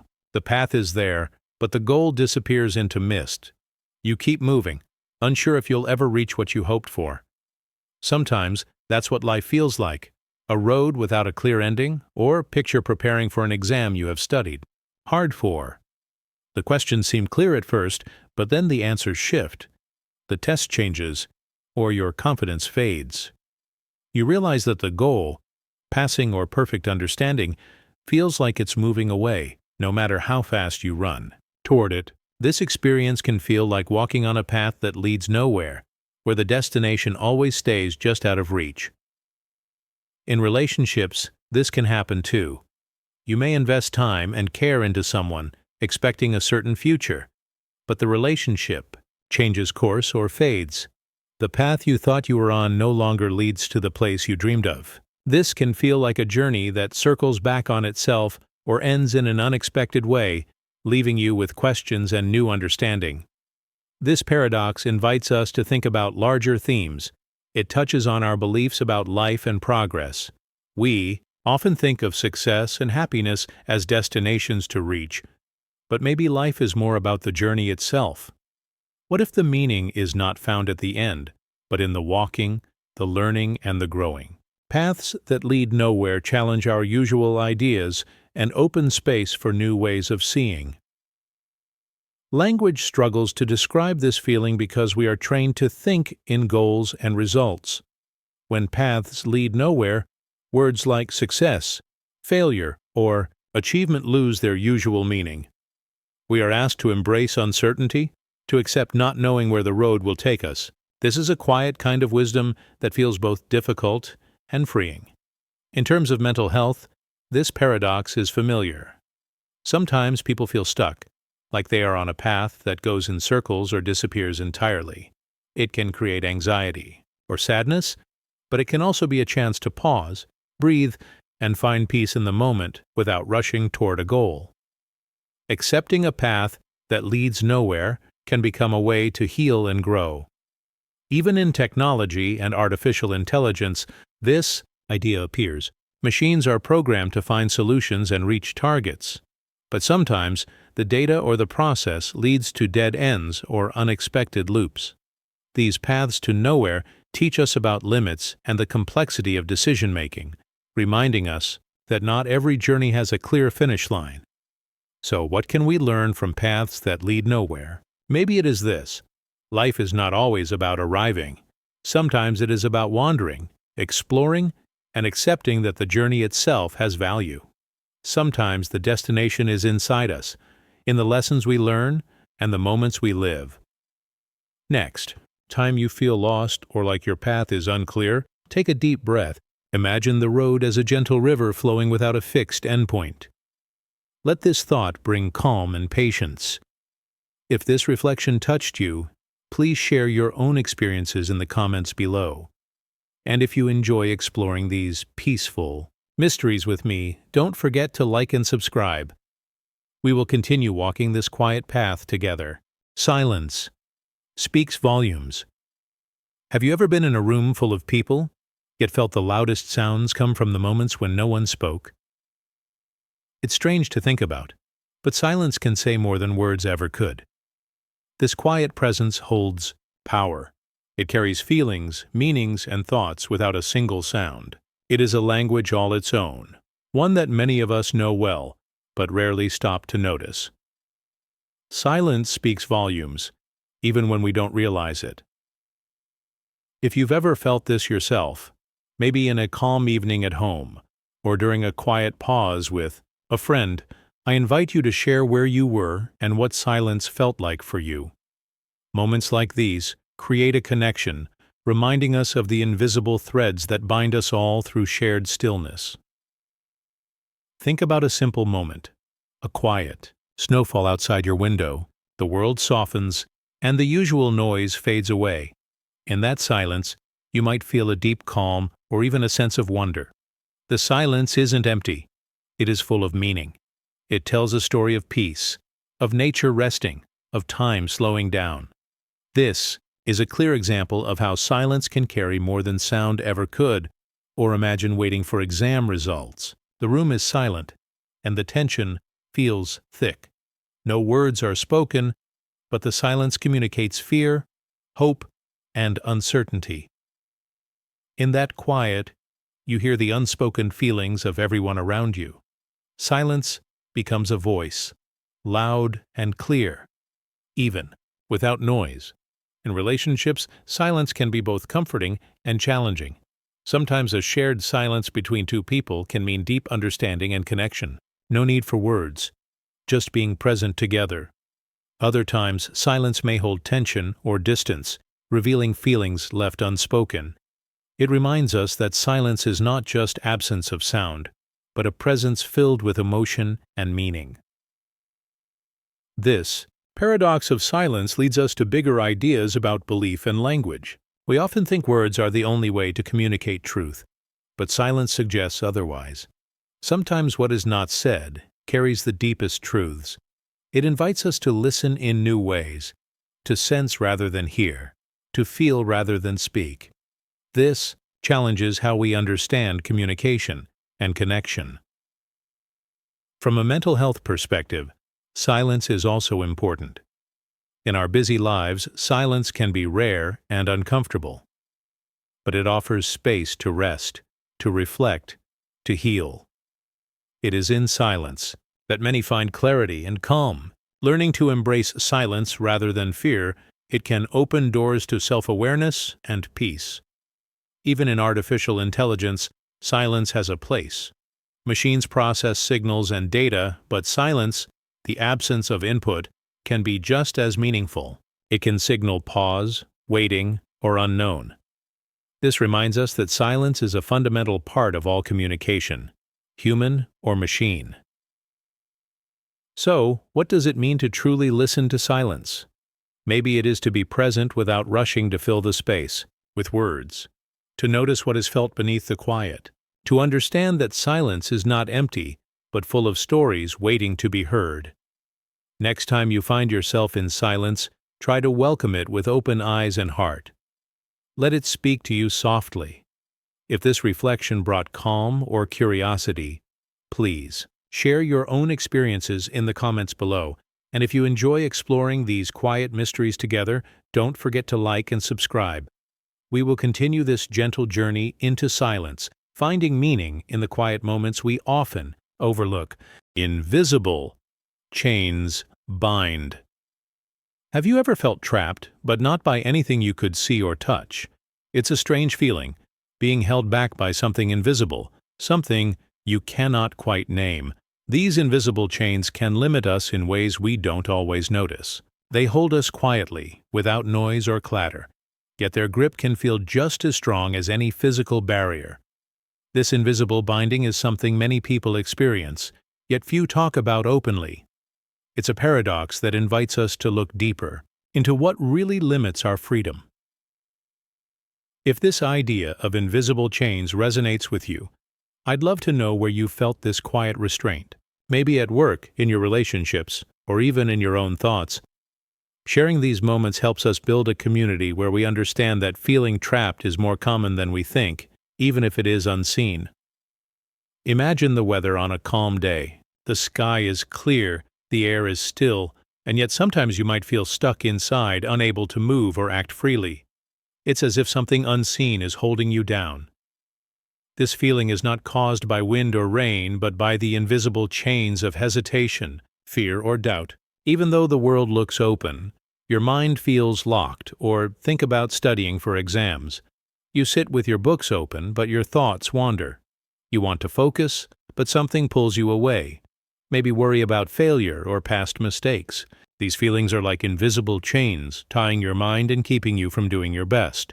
They limit freedom inside your own head, even though no one else can see these invisible forces.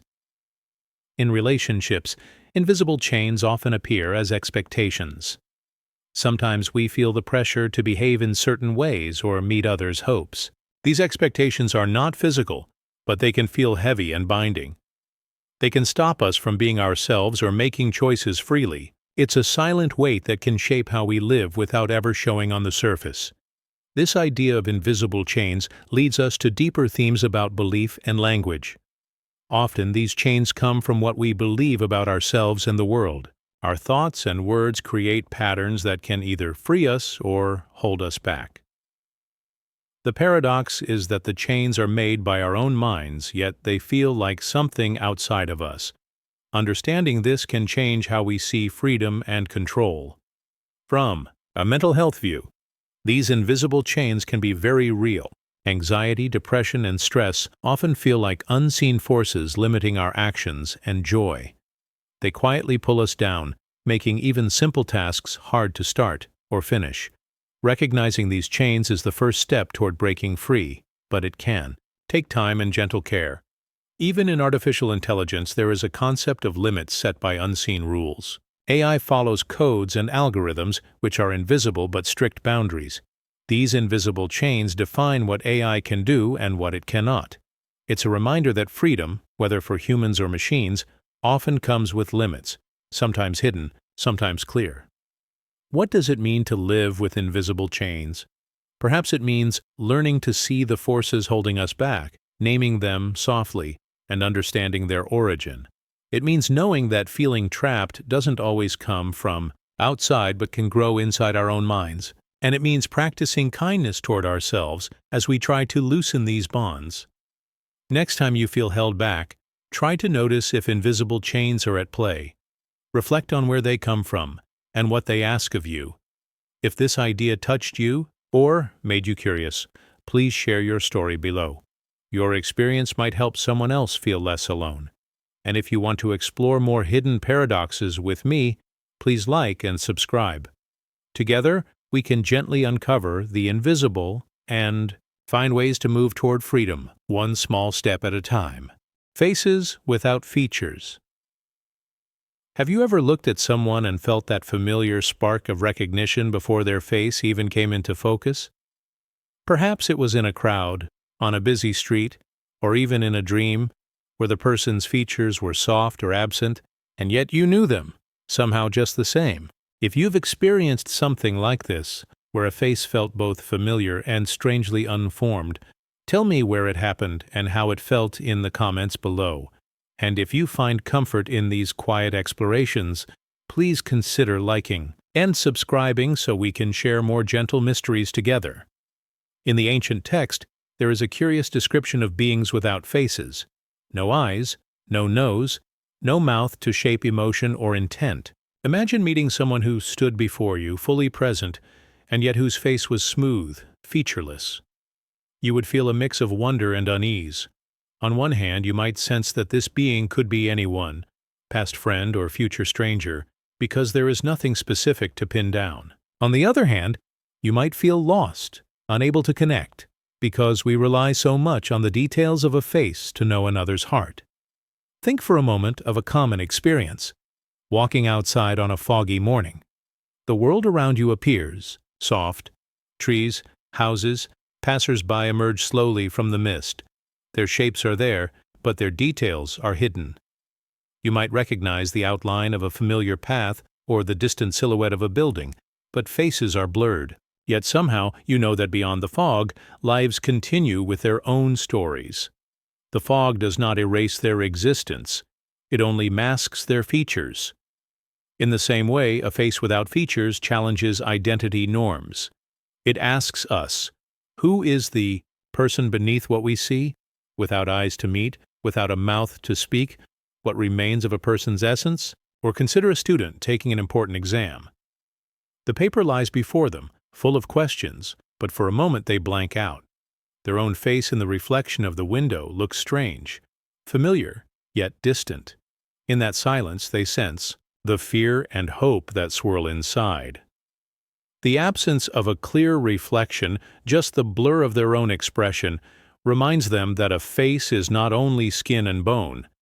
It is memory, emotion, intent. When a face loses its features, those inner truths still exist, maybe even more clearly, because nothing distracts from what lies beneath. In relationships, faces are our windows to trust. We look at friends, lovers, family, seeking the small adjustments of the eyes or mouth. A raised eyebrow, a soft smile, a tear at the corner. These signals tell us everything from joy to sadness. But what if those faces were featureless? Would we still feel love? Would trust survive without those cues? The paradox is that even without visible features, trust can remain. We might feel a gentle warmth or sense of calm in their presence. We might catch a soft pulse in the air that tells us kindness is real. Without features, we learn to listen with our hearts and not just our eyes. This concept reaches deeper themes of belief. Across cultures, masks and veils have long been symbols of mystery or sacredness.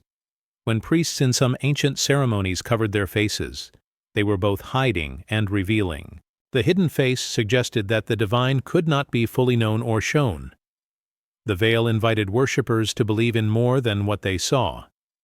In the same way, a featureless face suggests that identity is more than skin deep. It asks us to believe in a core that lies beyond physical form. It teaches us that the spirit, the soul, the inner self, whatever name we give it, remains even when sight is silenced. Language itself grapples with this idea. We say face value to mean the surface truth, but when there is no face to, we learn that value might be deeper. A name no longer describes a face. A voice no longer ties to a mouth. Words become stronger and weaker at once. They can miss the mark easily, or they can point us more directly to what matters. When we cannot rely on facial cues, we lean on tone, on pauses, on shared experience. We find that what we speak matters, but also how we speak, and even when we choose to remain silent. There is also a mental health dimension here. People who suffer from social anxiety often feel as if their own faces lose meaning when they try to meet others. They describe a sense of masking, covering their true feelings behind an awkward smile. They might feel like their face has no real features at that moment, no way to express what they feel inside. Yet when someone listens carefully, not at their face, but at their voice, their posture, their shared vulnerability, true recognition can still occur. In those moments, features become unnecessary. Connection rises above what we see, rooted instead in empathy and presence. Even artificial intelligence echoes this idea. Many AI systems can detect faces in photos, but they can also blur faces for privacy, removing identity while preserving context. In doing so, they remind us that a face is a set of data points: eyes, nose, mouth, brows. But strip away those points, and the AI still recognizes context. Two people walking together, a single figure against a sunset, a family portrait. The machine learns that meaning can exist without features. It sees patterns, shapes, shadows, echoes of identity that persist even when every pixel of the face is removed. It shows us that while AI can struggle with true understanding of a featureless face, it also invites us to rethink identity itself. Consider a quiet hospital hallway, dimly lit. A patient lies in bed, face covered by a sheet. Even under the sheet, the sense of personhood is undeniable. Nurses speak to the patient softly. They ask about pain, about memories, about hopes for tomorrow.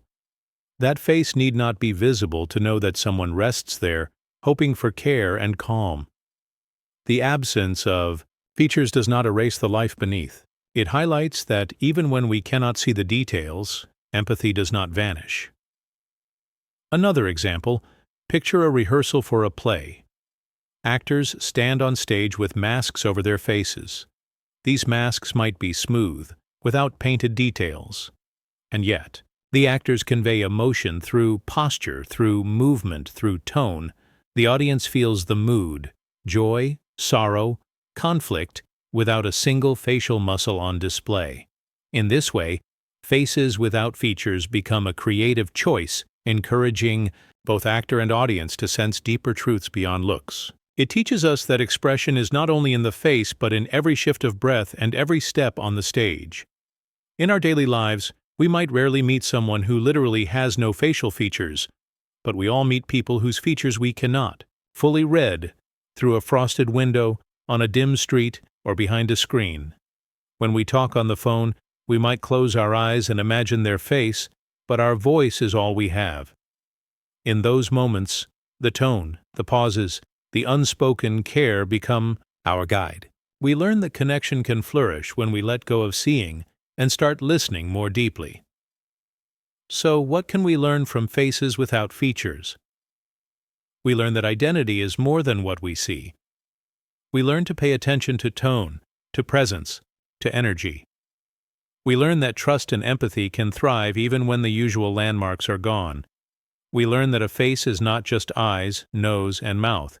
It is history, emotion, soul. Even when features vanish, the essence remains, ready to be felt in the quiet spaces between words and gestures. Next time you meet someone in soft light, behind a mask, or on a video call with a glitchy connection, notice how you reach for their true self. Don't let the missing details hold you back. Instead, let curiosity guide you. Ask questions softly. Listen for warmth in their voice.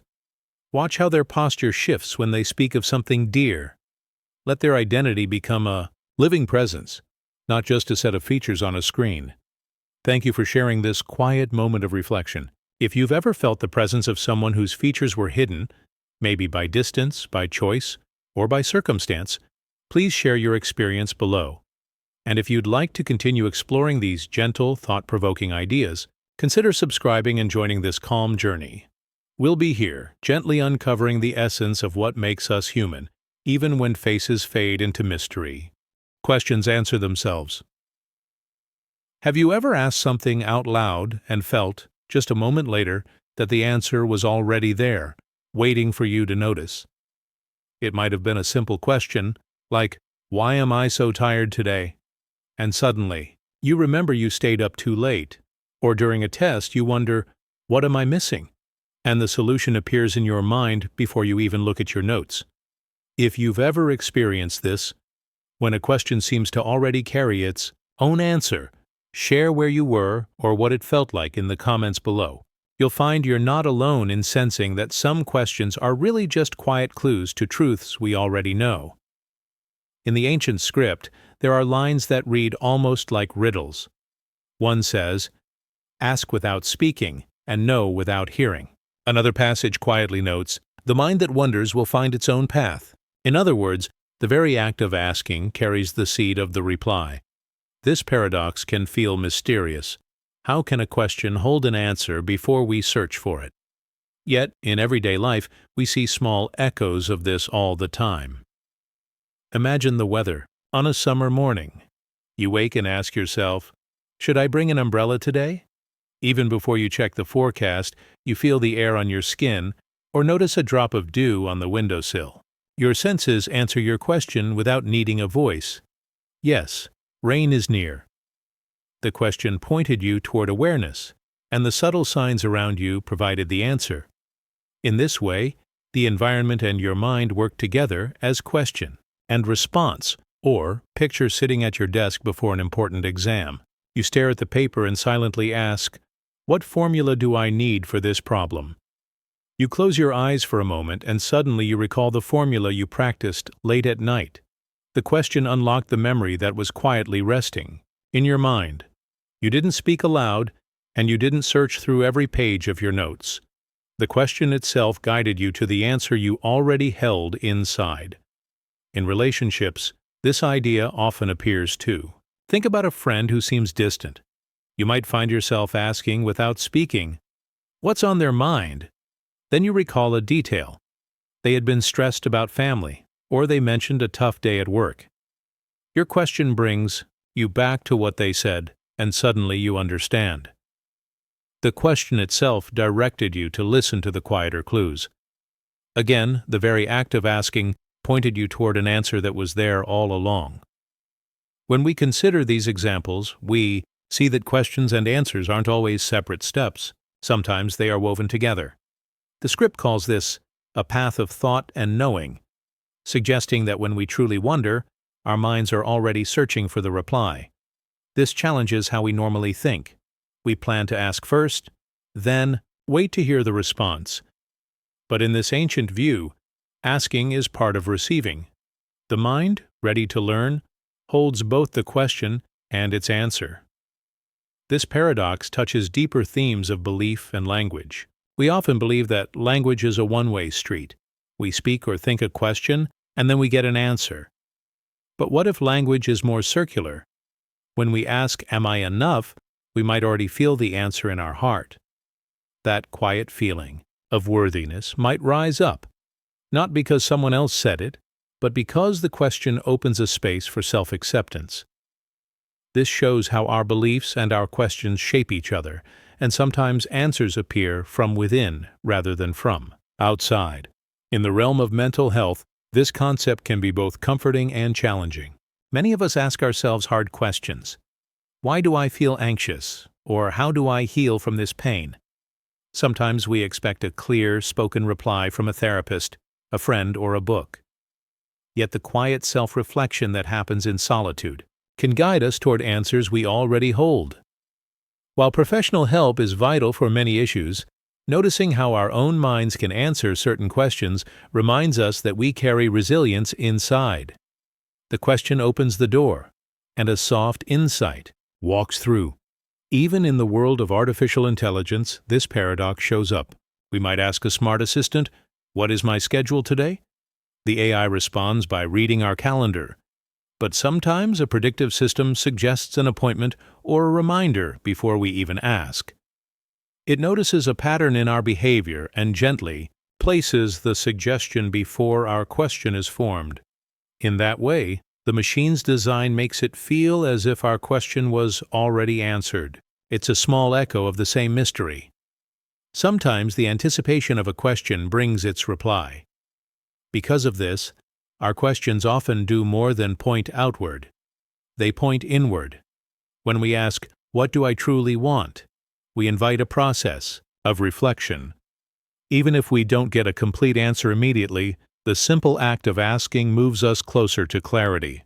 The question itself awakens the answer, like a seed waiting for water. It invites us to search within and find what we already know but might have forgotten. This gentle interplay of question and answer also shows that wisdom can be soft. It can whisper rather than shout. We don't always need a loud declaration or a perfect solution. Sometimes a small insight, A quiet knowing is enough to guide our steps. When we ask ourselves, "Is this safe?" and feel our own calm or caution, we learn to trust that inner voice. The question asks, and the answer emerges from our own deeper awareness. In everyday life, being aware of this paradox can transform how we experience simple moments. The next time you wonder if you should call someone, pause and feel. You might already know the right moment. If you ask, "Am I tired?" you might notice the weight in your eyelids even before thinking about it. If you wonder, "Should I walk instead of drive?" you might sense a quiet urge for fresh air. These small moments teach us that our mind and our questions often work together, and answers can surface before we fully realize it. So, how do we make space for these self-answering questions? It could be as simple as pausing when a question arises. Instead of rushing to check your phone or seek advice, sit with the question in silence. Breathe. Notice what comes up in your mind and body. An image, a feeling, a memory. In that stillness, the answer may bloom softly. You don't need to force it. You only need to trust that your question already carries the spark of its reply. Thank you for sharing this quiet reflection. If you've ever had a moment where a question seemed to hold its own answer, please let us know below. Your experience might help someone else feel less alone in their wondering. And if you find peace in exploring these gentle ideas, please consider liking and subscribing. We will continue this calm journey together, inviting questions that answer themselves and finding the wisdom that lives quietly within each of us. Doors open inward. Have you ever pushed on a door that wouldn't budge, only to realize it was meant to be pulled? It's a small confusion, but in that moment, you feel stuck. The path forward seems blocked, even though the opening is right in front of you.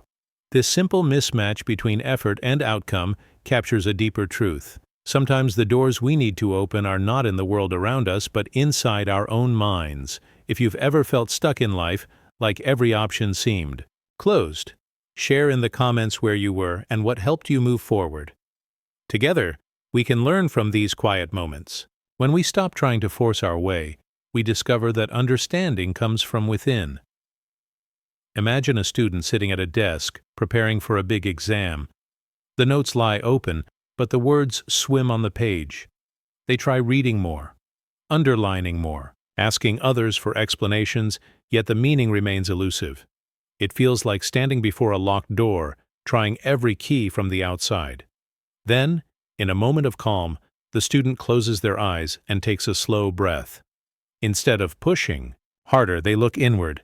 They remember how they first understood a problem, by breaking it into small steps and trusting their own reasoning. With that gentle shift, the door opens. The concept that felt distant becomes clear, not because they studied longer, but because they trusted the process inside their own mind. Or picture someone in a relationship who feels distant from a friend or partner. They try talking more, texting more, seeking reasons outside themselves for the silence. Yet the gap remains. 1. Evening, they pause and notice their own feelings, fear of not being enough, worry that speaking will push the other away. In that moment, they realize the door to deeper understanding is not in changing the other person, but in exploring their own heart. They speak quietly. "I feel afraid," and suddenly the distance softens. The partner replies with honesty, and the connection rekindles. The inward door opens first. In everyday life, this idea appears often but subtly. We face a tough decision, accept a new job, or stay where we are.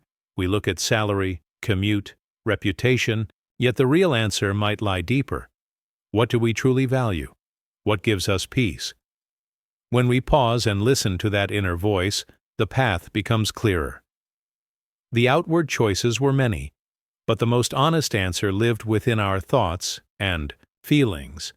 This paradox, that doors open inward, invites us to think about belief and language. In our culture, we say, "Open your mind," or "Open your heart," as if the true way forward is not by changing the world, but by changing how we see it.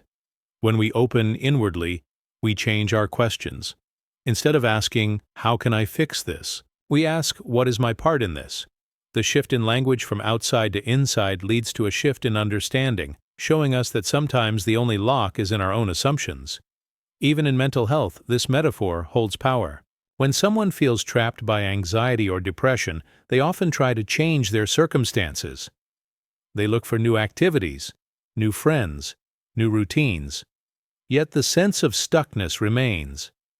In therapy or quiet self-reflection, they learn to turn inward, to notice their thoughts without judgment, to accept feelings without fear, to open a door within themselves. It is not about forcing happiness, but about gently unlocking the acceptance and compassion that were already there, waiting quiet and patient. In the world of artificial intelligence, we see a mirror of this idea. Many AI systems learn from vast amounts of data, looking outward at patterns to make predictions. Yet some advanced approaches teach AI to refine its own learning process, to pause, to reevaluate, to adjust based on inner feedback. In that way, AI models improve, not by simply adding more data from the outside, but by opening the door within, their algorithms. They learn to trust internal feedback loops, to notice what feels right in the context of their own rules, and to adjust accordingly. It is a reminder that even machines discover new paths when they look inside their own processes. Consider a gardener who wants to grow a strong tree. They could plant seeds everywhere, water constantly, and add fertilizers. But if the soil below is poor, the sapling struggles. The true opening comes from enriching the earth, adding compost, allowing the soil to breathe, nurturing the roots hidden beneath the surface. Just as the gardener tends the earth within the pot, we must nurture the soil of our own minds, our beliefs, our stories, our self-talk, before we see healthy growth above. Think of a musician learning a new piece. They practice the notes carefully, but something still feels off. Perhaps they try to play louder, faster, or with more technique. Yet the melody still lacks soul. Then, in a quiet moment, the musician closes their eyes and listens to the music within. They recall why the song matters, what emotion it carries, what memory it evokes. In that inward listening, their hands and heart align. The music flows naturally.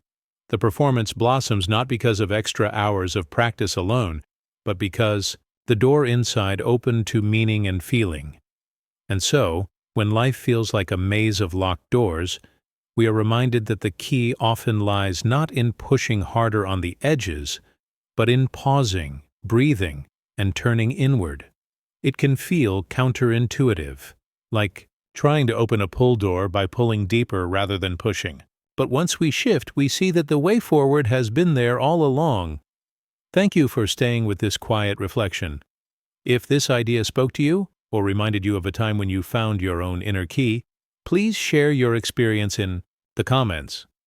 Your words may help someone else remember that the door to understanding often opens from within. And if these gentle explorations bring you comfort or insight, please consider liking and subscribing. We will continue this calm journey together, discovering that our truest paths begin not outside, but deep inside each of us. Maps without lands. Have you ever unfolded a map and traced a route, only to realize the place it points to no longer exists? Picture holding a map that shows an island where oceans now spread, or a forest that has long since turned to desert. These maps without lands whisper of lost worlds and vanished histories. They remind us that what we believe to be solid and true can fade away, leaving outlines that once guided travelers but now lead to emptiness. If you've ever discovered a signpost directing you to something that no longer stands, or followed an old road to find empty ground, share your story and location in the comments. You might be surprised how many people have relied on directions that no longer make sense, and together we can explore what those empty routes mean to us. In everyday life, this feeling comes up when we remember our childhood neighborhoods. Imagine a street you once knew, guided by a map in your mind of houses, shops, and playgrounds.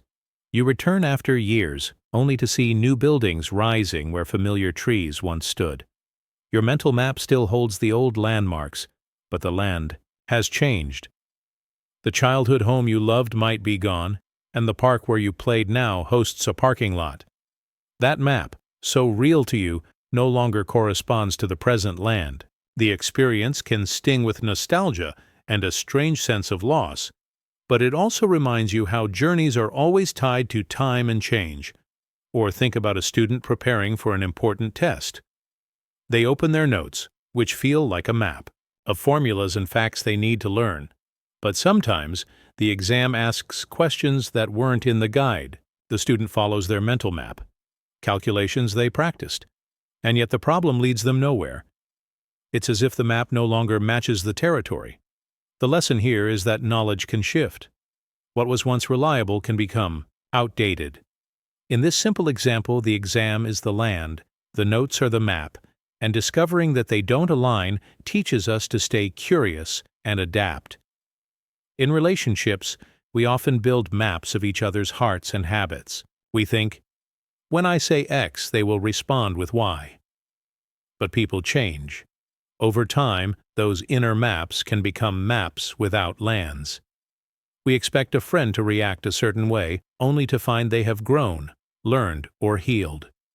Their emotional landscape shifts, and our old map must be redrawn. This can be difficult, but it also invites us to listen closely and create new maps based on shared moments, rather than old assumptions.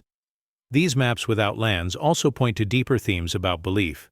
Many of us carry inner maps of how the world should work. If I do A, then B will follow. If I follow a certain path, I will reach success, happiness, or love. Yet life can shift beneath our feet. A job we relied on dissolves, a dream fades, a relationship ends. When land moves, we hold maps that no longer guide us. We stand at a crossroads and the familiar routes vanish. In that moment, we face a choice. Cling to an outdated map and wander lost, or fold it up and learn to chart new paths. This process can feel scary, but it also awakens our capacity to adapt, to create, and to find meaning in unexpected places. Language itself becomes a map. Words help us communicate ideas, share memories, and give directions. But when the meaning changes, the language we've used becomes a map without lands. A phrase that once brought comfort can feel hollow when its context shifts. An expression, once true to our hearts, can feel empty if our beliefs evolve. This shows that language is not fixed. It flows with time and culture. We must keep redrawing our maps of meaning, testing whether words still guide us to the truths we seek. Mental health is deeply connected to these shifting maps. When someone feels anxious or depressed, they might see their future through a narrow lens. Nothing will change. Their mental map places them in a landscape of despair. But if they reach out for help, talk with someone, or find new coping tools, they can redraw their map. The old map, filled with dark landmarks, becomes a map without lands, empty territory that no longer exists. It frees them to explore new paths, new reasons to hope. In this way, transforming a mental map can lead to healing and growth. In the world of artificial intelligence, maps without lands emerge too. Early navigation systems relied on static roads, but as cities grew and changed, those digital maps needed constant updates. A route that worked yesterday might be blocked today. Modern AI-driven maps use real-time data from sensors and user reports to redraw themselves, helping drivers avoid traffic jams and road closures. These systems teach us that maps are never final. They must adapt, just as we must adapt to shifting realities in our own lives. Consider a traveler exploring ancient ruins. They carry maps showing walls and temples that once stood tall, but now only stone foundations lie. Each step across crumbled floors feels like stepping through time. The map is accurate for a past age, but in the present, it guides only to fragments, shadows of what used to be. The visitor learns to look beyond the map, to imagine the fuller story, and to appreciate that even ruins can hold beauty and meaning. These empty spaces become places of wonder, reminding us that loss can deepen our appreciation for what remains. Another example, imagine you're learning a language that changes quickly, like slang or internet shorthand. You memorize phrases that once felt fresh and meaningful, but when you return to them later, they sound outdated or confusing. Your mental map of that language has become a map without lands. To keep speaking authentically, you must listen carefully, observe new patterns, and update your map. This gentle act of learning reminds us that communication is a living thing, and staying connected means accepting that meanings evolve. Maps without lands also appear in our dreams. Sometimes we dream of a city we've never seen, a path that leads to an unknown shore, or a place that feels deeply familiar yet doesn't exist. In that dream, the map and the land are one unfolding mystery. When we wake, the dream vanishes, leaving us with a sense of longing. A map folded into memory. We carry that map back to our waking world, where it softly shapes our hopes and fears. The dreamland may vanish, but the map remains as a guide to our inner landscape. In all these moments, maps without lands remind us that certainty can be an illusion. They invite us to meet change with curiosity rather than fear. They show us that what once guided us might fade away, and that is not a sign of failure, but a part of life's natural flow. When a map no longer matches the land, we can choose to let go of what was and learn to draw new lines, guided by what is. So next time you find yourself following a route that ends in empty ground, pause. Notice the shift. Breathe. Ask yourself, what old beliefs, expectations, or assumptions have changed? What new landmarks can guide you? Draw a mental sketch of what feels true now, even if it is only a rough outline. Trust that as you move forward, your map will grow clearer, one step at a time. Thank you for joining this reflection on maps without lands. If this idea echoes with your own experiences, perhaps you followed a plan only to find it no longer applies. Please share your story below. Your words may help someone else who feels lost. And if you find peace in exploring these gentle mysteries, feel free to like and subscribe. We will continue traveling together, drawing new maps for lives that shift and evolve, finding wonder even when the land beneath us changes. We are stories. Have you ever paused and felt that your life is more than a series of moments, that it's like a story unfolding with chapters you write each day? Imagine standing at a crossroads and realizing that every step you take, every choice you make becomes part of the narrative that defines who you are. If you've ever felt that way, like your very self is shaped by the tales you tell, share where you were when this struck you. Perhaps on a quiet morning walk, or during a late-night conversation with a friend. Let us know in the comments, and together we can explore how our stories connect us all. When the ancient text says, "We are stories," it suggests that our existence is not just a body moving through space, but a narrative we carry in our hearts. Consider a simple example: the weather. On a rainy day, a window's fog can blur the world outside. Yet beneath that mist, each raindrop tells a story. Where it fell, how it danced on leaves, and how it brought life to flowers. Similarly, each memory or choice in our lives adds a drop of meaning, shaping the view we hold of ourselves and the world. Think about preparing for an exam. You study facts and practice problems, but as you work, you also build a story. I am a student who overcomes challenges. You might remember the first time you solved a tough equation, and that memory becomes part of your narrative. Even the anxiety you feel as the test approaches weaves into the tale, reminding you that overcoming fear is part of who you are. When you finish the exam, success or struggle, the story doesn't end. It continues, carrying lessons and hopes into your next chapter. In relationships, this idea grows even deeper. When you meet someone new, you share a bit of your story, your past, your dreams, your everyday moments. As you talk, you learn bits of theirs. Two stories meet, and something new emerges. Maybe you find comfort in knowing you're not alone in what you felt, or joy in discovering shared laughter. Every conversation is a chance to add pages to the story you share together. When arguments happen, they become dramatic chapters that test your bond. When moments of kindness occur, they become gentle paragraphs that remind you why you care. In this way, every relationship becomes a living story with each person as a key character. This idea, that life is narrative, ties into belief and language.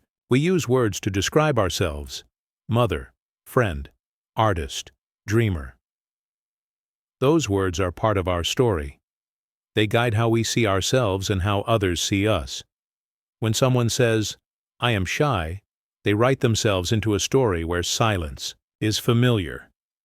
But if they say, "I am curious," they step into a tale of exploration. The language we choose becomes the plot we live. It reminds us that beliefs shape what we become, and when we change our beliefs, our story can shift too.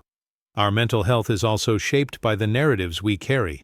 A person who believes, "I am not good enough," might tell themselves a story of failure. That narrative can grow heavy, making it hard to see hope. But when someone learns to rewrite that belief to "I am learning and growing," a new chapter begins, one of kindness and resilience. In therapy or quiet self-reflection, people often discover that changing the way they talk to themselves changes the story they live. They learn that their mind's words can be gentle, that each new sentence can lift a weight off their heart. Even artificial intelligence taps into this idea. AI models learn from stories, text, images, and data that humans share. They piece together patterns to create new narratives, translations, recommendations, images. But AI also reminds us that stories can be incomplete or biased. When an AI reads only one side of a story, its understanding is narrow. This teaches us that our own stories, if built only on small pieces, can leave out truth. We learn to seek multiple viewpoints, to ask questions, and to recognize that every story has layers waiting to be discovered. In a world that often seems fast and noisy, remembering that we are stories brings a gentle calm. It reminds us to slow down, to notice the small moments, the way sunlight shifts on a desk, the quiet smile of a friend, the steady beat of our own breath. Each of these moments adds a sentence to our life's book. Even pauses, times of quiet, rest, or uncertainty, add depth. They are spaces between chapters where reflection grows and new ideas take root. Next time you walk, think of your footsteps as turning pages. Each step carries you into a new scene. Notice whose story you meet: the neighbor tending a garden, a stranger smiling, the shape of birds in the sky. These are small chapters in a larger tale we all share. And when you speak, speak as if writing a line. Let your words be honest, gentle, and true to who you are. Thank you for exploring this gentle truth with me. If this thought, "We are stories," resonates with you, please share a moment where you felt your own story expand. Your voice here adds another page to our shared narrative. And if you'd like more calm reflections and thoughtful ideas, feel free to like and subscribe. We will continue this journey together, one story at a time. Memory shapes reality. Have you ever heard a familiar song and suddenly been transported back to a moment you thought was long gone? Just a few notes can bring back the scent of rain on pavement, or the warmth of a friend's laugh. It feels like that memory molds what you see and feel in the present. If you've experienced something like this, where remembering changed how you see right now, share where it happened and what you felt in the comments below. When we connect through these stories, we learn how memory quietly builds our world. In the ancient text, there's a line that quietly whispers, "What was guides what is." It suggests that our recollections are not just echoes of the past, but the very foundation of our now.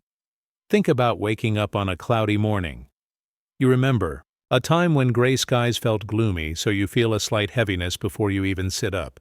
But if you recall how rain once brought you comfort, maybe you danced in it as a child, or found peace listening to droplets on the roof, your present mood shifts. You might smile and pull the blanket closer, ready to savor the soft hush. In both cases, your memory shaped how you experience the moment, or imagine sitting before an exam that feels familiar. You've felt this knot of nerves before, You remember the last time your heart raced as you stared at a blank page, wondering if you could recall all you studied. Your past fear rises, making your palms sweat. Yet if you also remember the last time you faced a challenge and succeeded, perhaps a different test or a project you thought you'd fail, you feel a spark of confidence. That memory reshapes your present confidence and may calm your anxiety. In this way, memory doesn't just sit behind you, it reaches forward, coloring how you act now. In relationships, memory holds great power. Imagine a quiet dinner with a friend who once helped you through a hard time. As you sit across from them, you remember the day they sat by your bed when you felt sick, or the night they listened when you had no words. Those memories transform this simple dinner into something richer. Their laugh feels warmer. Your words feel safer. And the light between you glows gently. Because memory built a bridge between past care and present comfort, your reality in that moment feels more connected and alive. But memory can also play tricks on us. Remembering the taste of your childhood home might bring both joy and sadness when you realize it's changed or gone. You might walk by a street you once knew, expecting the same sights and smells, and feel a pang when it's different. Your memory made you see what was, and your present sees a different reality, one shaped by new shops or empty lots. In that way, the past we hold can make the present feel strange or even painful. This paradox, that memory shapes reality, brings us to bigger themes of belief and language. Our beliefs often start with memories. If you remember being praised for kindness, you may believe you are a good person, guiding how you act today. Or if you recall being criticized for speaking up, you might believe your voice doesn't matter, and that belief can keep you silent now. Words like "I am" can be rooted in memory. I am brave, because once you stood up in front of a crowd, or I am shy, because you once felt frozen in a classroom. Language becomes not just a way to describe ourselves, but a container for memory, shaping how we move through the world. Mental health is closely tied to this idea. When someone struggles with anxiety or depression, their memories often pull them toward fear or sadness. Remembering past failures or painful moments can make the present feel heavy. But therapy or self-reflection can help reshape those memories. Viewing them as lessons rather than proof of weakness. When memories change, reality shifts. Small steps, like recalling a moment of kindness or calm, can gently reshape how someone feels now, offering a path toward healing. Even artificial intelligence reflects this principle. Many AIs rely on large data sets, collections of past information, to make sense of present questions. When you ask a smart assistant for a recipe, it draws on millions of recipes it remembers. Those memories shape the answer you get now. But if the dataset contains old or biased information, the AI's response can feel off.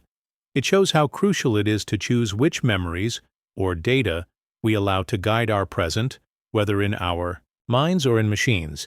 Consider a gardener who tends a rose bush. If the gardener remembers how much the flowers love the morning sun, they will place the plant where light will touch it softly each day. The rose's present blossoms depend on that memory. In contrast, if the gardener forgets past lessons, watering too much, soil that was too heavy, the bush may wilt. The garden's reality now is built on what the gardener remembers or forgets. In this way, memory is not a passive record, but an active force shaping living things. Some memories are bright and clear, the day you first rode a bike, the taste of a new favorite dish. Others are faint, like whispers of who you used to be. Yet even faint memories can guide you. A vague sense of joy when you hear a particular song can lift your spirits on a tough day. A fleeting memory of a promise you once made can guide you to keep your word now. These subtle echoes remind us that memory, even when not fully in focus, shapes the curve of our thoughts, feelings, and actions. Next time you feel a sudden emotion, joy, sadness, hope, or fear, pause. Ask yourself, what memory am I holding right now? Notice how the past breathes life into the present. Recognize that the moment you live is woven from threads of memory, connecting who you were, who you are, and who you might become. Thank you for sharing this quiet journey. If you've ever felt memory shape your reality, perhaps you saw a place differently after recalling a past event, please share your story below. Your words can help others see how memory anchors us in life. And if these gentle reflections bring you calm or insight, feel free to like and subscribe. We'll continue exploring how memory, story, and presence come together to shape the world we live in. Thoughts become matter. Have you ever noticed how a single idea can stir something deep inside you? An urge to act, a shift in mood, or a sudden change in direction. It's as if that idea, born in your mind, becomes real enough to touch. If you've ever felt a thought take shape in your world, share where you were when it happened. Did it inspire you to create something new or offer comfort when you needed it most? Let us know in the comments below, and let's explore how our inner landscapes can shape the places we live. In the ancient script, there's a simple yet powerful line: "What you think, you make." This suggests that ideas are not just whispers inside your head. They are seeds that can grow into something tangible. Think about planning your day. As you lie in bed, you imagine the tasks ahead: sending an email, calling a friend, brewing tea. Suddenly, you feel a small spark. I want to be kind today. That thought might lead you to smile at a stranger or offer help without being asked. In that moment, the kindness in your mind took shape in the world. Consider an artist staring at a blank canvas. In the quiet of a studio, the artist closes their eyes and remembers a sunset from a trip. The memory kindles an idea, a blend of orange, pink, and purple that felt like hope. As the artist lifts brush to canvas, that idea becomes matter. The colors blend, shapes form, and eventually a painting emerges, carrying the warmth of that original thought. Without that inner vision, the painting would not exist. In this way, the idea felt real before it became paint on cloth. In everyday life, we see this in small yet meaningful ways. Imagine preparing a meal for someone you love. You think, they will enjoy this. That thought guides your hands as you chop vegetables, stir the pot, and set the table. Each step is shaped by the kindness of the initial idea.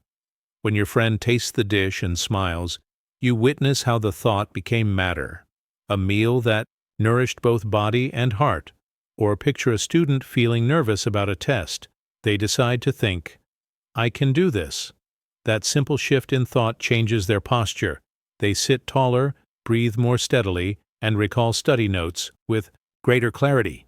Their confidence, born in a thought, becomes real enough to influence their performance. As they hand in the exam, they feel the gentle power of their belief shaping their actions. Even relationships grow from this principle. You think, I care about this person, and those words guide your words and gestures. You listen more closely, speak more softly, and make space for their feelings. Over time, the love you hold in your mind becomes a tangible source of comfort, a shared meal, a handshake, a quiet evening conversation. The thought of caring bridged the gap between mind and matter, turning intention into presence. This paradox, thoughts becoming matter, touches deeper themes of belief and language. When we speak words aloud, they carry weight. A compliment can brighten someone's day. An apology can mend a broken bond. At the same time, even unspoken thoughts can shape our behavior. If you think, I am grateful, you might pause to notice the blue sky or the gentle breeze. That gratitude then ripples outward, changing how you see people and events. Our language might describe this as mind over matter, but the ancient writers would say it is simply recognizing that thought is a force as real as wind or water. In mental health, this idea can guide healing. Negative thoughts like, I am not enough, can weigh heavily, affecting mood and energy. Yet shifting to, I deserve kindness, can bring relief. When you gently remind yourself, I deserve kindness, You begin to treat yourself with softer words, rest when you need it, and reach out for help. That thought becomes matter in how you care for your own well-being. It shows that changing your inner dialogue can change the world you live in. Artificial intelligence offers another perspective. Some AI systems learn by imagining scenarios based on data. They predict outcomes by forming thoughts inside networks of code. In testing self-driving cars, AI might think, what happens if a child runs into the street? That scenario shapes how the car's brakes work. In this way, a virtual thought inside a machine leads to real-world action, guiding metal and tire to slow down. It reminds us that whether human or machine, ideas hold the power to shape outcomes. Even in nature, we glimpse this idea. A gardener might think, I will plant flowers here. The vision of color and scent guides the choice of soil, seeds, and water. Days later, blossoms appear, showing that the original thought became matter. A single idea, flowers in a corner of the yard, sparked a process where earth, rain, and sun came together to bring beauty into being. Sometimes a simple thought can bring comfort, as when you remember a loved one who has passed. You think, they are with me in memory. Suddenly, you feel their presence in a breeze, the rustle of leaves, or a shared song. The thought bridges the gap between past and present, making their memory a gentle part of your world. And when we face uncertainty, worrying about a new job, a health test, or a family change, we can shape our reality by guiding our thoughts. If you think, may I find strength? You might notice small moments of courage, asking for help, speaking your truth, taking a step forward. That intention becomes tangible, allowing you to move through challenges with grace. So how can we invite our thoughts to become matter? First, listen to your mind. Notice what ideas rise gently. Then, hold them with care. If you think, I want peace, pay attention to how you breathe, how you speak, how you move. Let that inner wish guide your choices. If you think, I hope to help, look for places where small kindness can matter. A neighbor, a friend, or even a stranger who crosses your path. Thank you for sharing this moment. If you've ever felt a thought grow into something real, a painting, a meal, a shift in your day, please share it in the comments. Your stories remind us how powerful our minds can be. And if you'd like to keep exploring these gentle mysteries, feel free to like and subscribe. We will continue this peaceful journey, discovering how our inner worlds shape the places we live. Time is illusion. Have you ever looked at a clock and felt as if the hands were moving too fast or too slow compared to how you feel inside? Maybe you waited for a friend who never arrived, and the minutes stretched like hours. Or perhaps you were lost in a hobby you love, and suddenly the sun was setting, though only moments had passed. These moments remind us that time isn't always what our watches tell us. It can feel different, depending on how we live each moment. If you've ever felt time slip in strange ways, share where you were when it happened. Let us know in the comments below. I'd love to hear your story and where you experienced that odd pause or rush. And if you enjoy exploring these quiet mysteries, feel free to like and subscribe before we dive deeper. The ancient text whispers a startling truth. Time is winding dreams we tell ourselves. In other words, time is not an absolute ticking force. It's a human idea we created to make sense of change and movement. Think of a single day. When the weather is bright and warm, you might decide to go outside.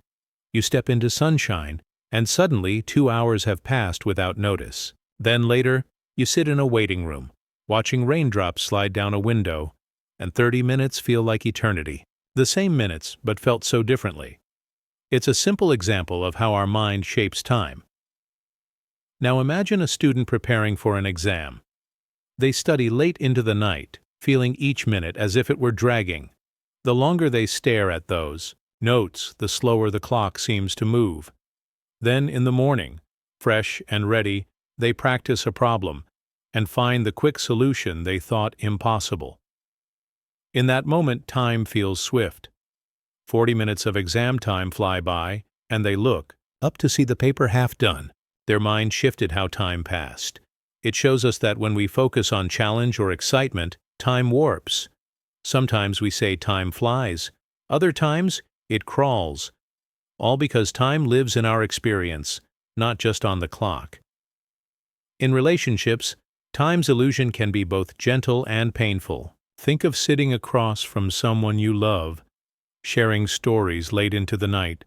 You talk and laugh, and suddenly daylight peeks through the curtains. You wonder how so many hours vanished.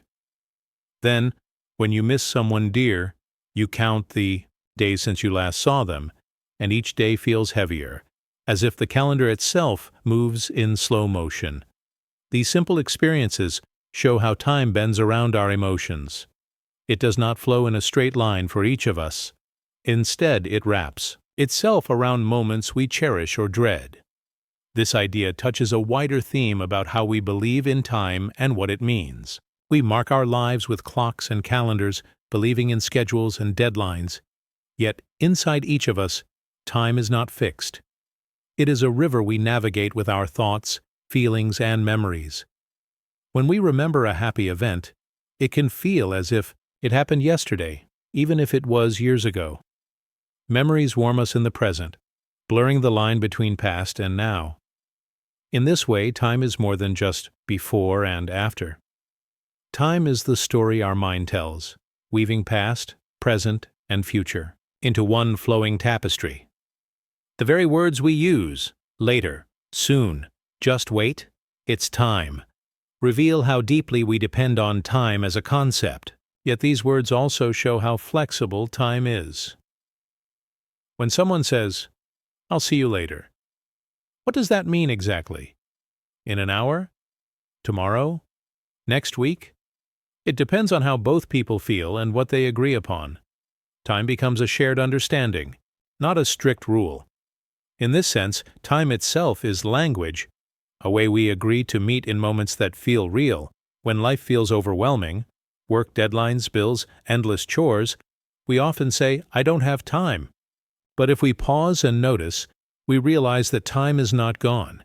It is how we use it. We can choose to breathe, to rest, to pause long enough to find calm in a single moment. By doing that, time becomes something we shape, not something that shapes us. We learn that we are not victims of time's march. Instead, we walk with time, sometimes slowing it, sometimes speeding it, but always moving forward in the same present that holds all our choices. In mental health, the illusion of time can gently guide healing. When anxiety makes us feel stuck in tomorrow, we miss the peace of now. When depression drags each moment down, time feels endless and heavy. But with mindfulness and simple breathing, we learn to catch time where it actually lives, in each breath, each thought, each heartbeat. By noticing how we feel right now, we see that time is not a weight, but a soft breeze we can move with. In that softness, healing can grow, one moment at a time. Even in artificial intelligence, we see reflections of this idea. Some AI systems process data in microseconds, faster than human life moves. Yet that speed doesn't make them feel time. Other systems run on schedules, collecting information day by day. They rely on clocks, but they do not experience the stretch or contraction of moments. This contrast reminds us that time's power lives in our conscious mind. Machines can track seconds, but only we can feel the warmth of a single minute when all other thoughts fade away. That sense of time's flow, slow, fast, or still, is our human gift. Next time you check a clock, remember that time is only a guide. It's a tool we invented to help us meet each other, to plan meals, to write stories. But when you feel time slip in strange ways, when minutes stretch into thoughts or moments vanish before you know it, trust the truth of your own experience. Time might be an illusion, but your feeling in that moment is real. So breathe, notice, and let each moment unfold as it will. Because time lives where we live, in our minds, our hearts, and the quiet space where existence happens. Thank you for sharing this quiet reflection. If you've ever felt time bend around you, perhaps when waiting for a loved one or lost in a memory. Please share your story below. Your words help others see that we are all moving through time in our own gentle ways. And if you'd like more calming ideas and thoughtful journeys, feel free to like and subscribe. We'll continue exploring these soft mysteries together, one moment at a time. Dreams build worlds. Have you ever woken from a dream so vivid that it felt more real than your waking life? It might have been a city of glowing lights, a place you'd never seen, but in that moment, it felt like home. These dreams remind us that our mind can create entire realities, complete with landscapes, people, and stories. If you've ever had a dream world stay with you long after you woke, share where you were and what you saw in the comments below. Your experience might help us all see how powerful dreaming can be. If you enjoy gentle explorations like this, please consider liking this video and subscribing. It helps us keep sharing these soft journeys together. Now let's dive in. In the ancient text, there's a line that says, "In sleep, the world unfolds in thought." It suggests that when we dream, we are not just seeing random images. We are building whole worlds inside our minds. Think of a simple example. The weather outside might be cold and gray, but in a dream, you might walk through a spring meadow filled with warm sunlight. That place so vivid feels true enough to touch. In that moment, your mind created an entire reality to replace the frost. Or imagine a student struggling with a difficult subject. They close their eyes and drift into sleep. In the dream, they find themselves in a library filled with friendly guides who whisper answers. When they wake, they remember those whispers and feel more confident tackling the real exam. The dream world offered support and guidance, and now that knowledge carries over into waking life. Without even opening a textbook, the student found a way to learn inside their own mind. In relationships, dreams can build worlds too. Perhaps you dream of meeting someone you love, even if you're far apart. In that dream, you walk hand in hand through a forest that feels safe. You talk without words, sharing emotions that might be hard to say awake. When you wake, you carry that feeling of closeness into your day. Even if miles separate you, the dream world helped you feel together. It shows that dreams can bridge distance, creating connections that matter deeply. This idea that dreams build worlds reaches into bigger themes of belief and language. Many cultures have long held that dreams are messages from beyond, from ancestors or from the divine. They believed that the dream world has its own language, one that speaks in symbols and feelings rather than words. A dream of water might mean renewal. A dream of fire might signal change. In this way, dreams become a map, guiding us through life's challenges. When we learn to listen, our own mind shows us the paths we need to walk. Sometimes dreams can also challenge us. Imagine a person with anxiety. They lie down, hoping for rest, but the dream world becomes a place of shadows and worries. They relive fears in strange ways, like a hallway that never ends, or a door that opens into nothingness. When they wake, they feel tired, as if they never truly slept. In this way, dreams can reveal inner struggles we may not face in daylight. By bringing these fears into view, dreams give us a chance to heal, to understand, and to turn worry into awareness, one quiet moment at a time.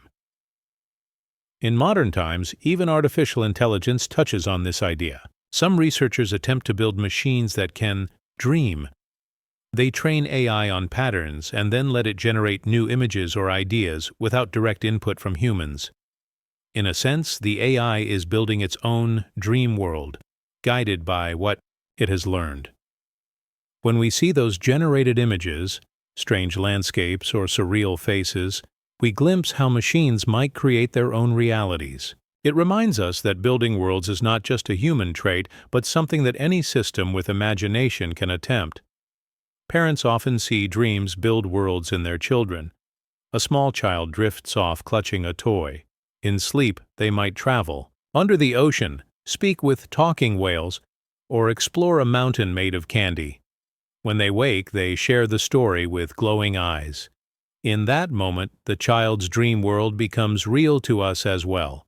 We see the power of imagination, and we remember how we too once built worlds nightly, long before logic told us what is possible. Even simple dream journaling can help us see how dreams build worlds.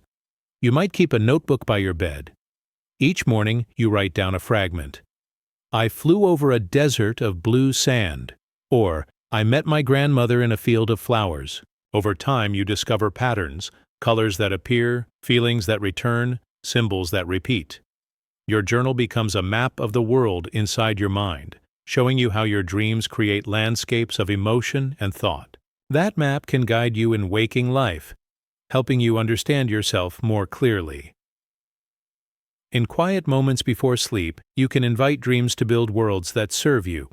You might lie down and think, I wish to find calm tonight. You imagine a gentle forest, the sound of leaves rustling, and the warmth of soft light. As sleep comes, your mind may carry that intention, building a dream world where you find peace. When you wake, you feel the residue of that calm, a reminder that your mind can guide your dreams to shape your reality, even for a moment. This gentle interplay between dreaming and waking life teaches us that our mind is a powerful creator. We don't just react to the world, we imagine, shape, and transform it.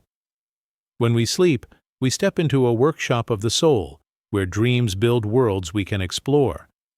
Sometimes those worlds bring joy. Sometimes they bring messages or lessons. Either way, they remind us that we are more than bodies moving through space. We are conscious creators, spinning realities inside our own hearts and minds.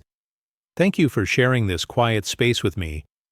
If you've ever felt a dream build a world so real you woke wondering where you were, please share that moment in the comments. Your stories remind us we are not alone in this, and if you'd like to keep exploring these calm, thoughtful journeys together, feel free to like and subscribe. We'll continue to discover how our inner worlds shape the world around us, one dream at a time. Silence holds answers.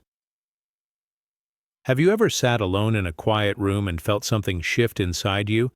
An answer suddenly clear without a single word spoken? It's a strange moment. You might have been waiting for someone to give you advice and instead found what you needed in the stillness.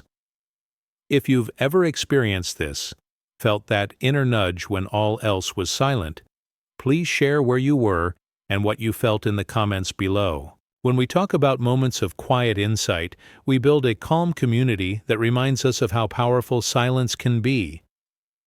It sounds odd, but sometimes the loudest truths come when we stop talking. Imagine a day when the weather is gray and rainy. You step outside, expecting the cold to match your mood, but you pause and take a deep breath. In the hush of falling raindrops, you feel a small calm wash over you. You realize you've been rushing to find answers, how to be happy, what steps to take next, but nature's quiet rhythm reminds you to slow down.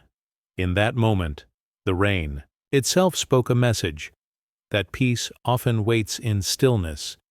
You did not hear it in words. You felt it in the silence that held space around you, or think of a student sitting in an exam hall, pen in hand, staring at a blank page. The silence is heavy. No tapping of keyboards, no whispered questions. Yet inside that hush, the mind often finds clarity. The student closes their eyes for a brief second and remembers how they studied. They recall the formulas and examples, without speaking a single word.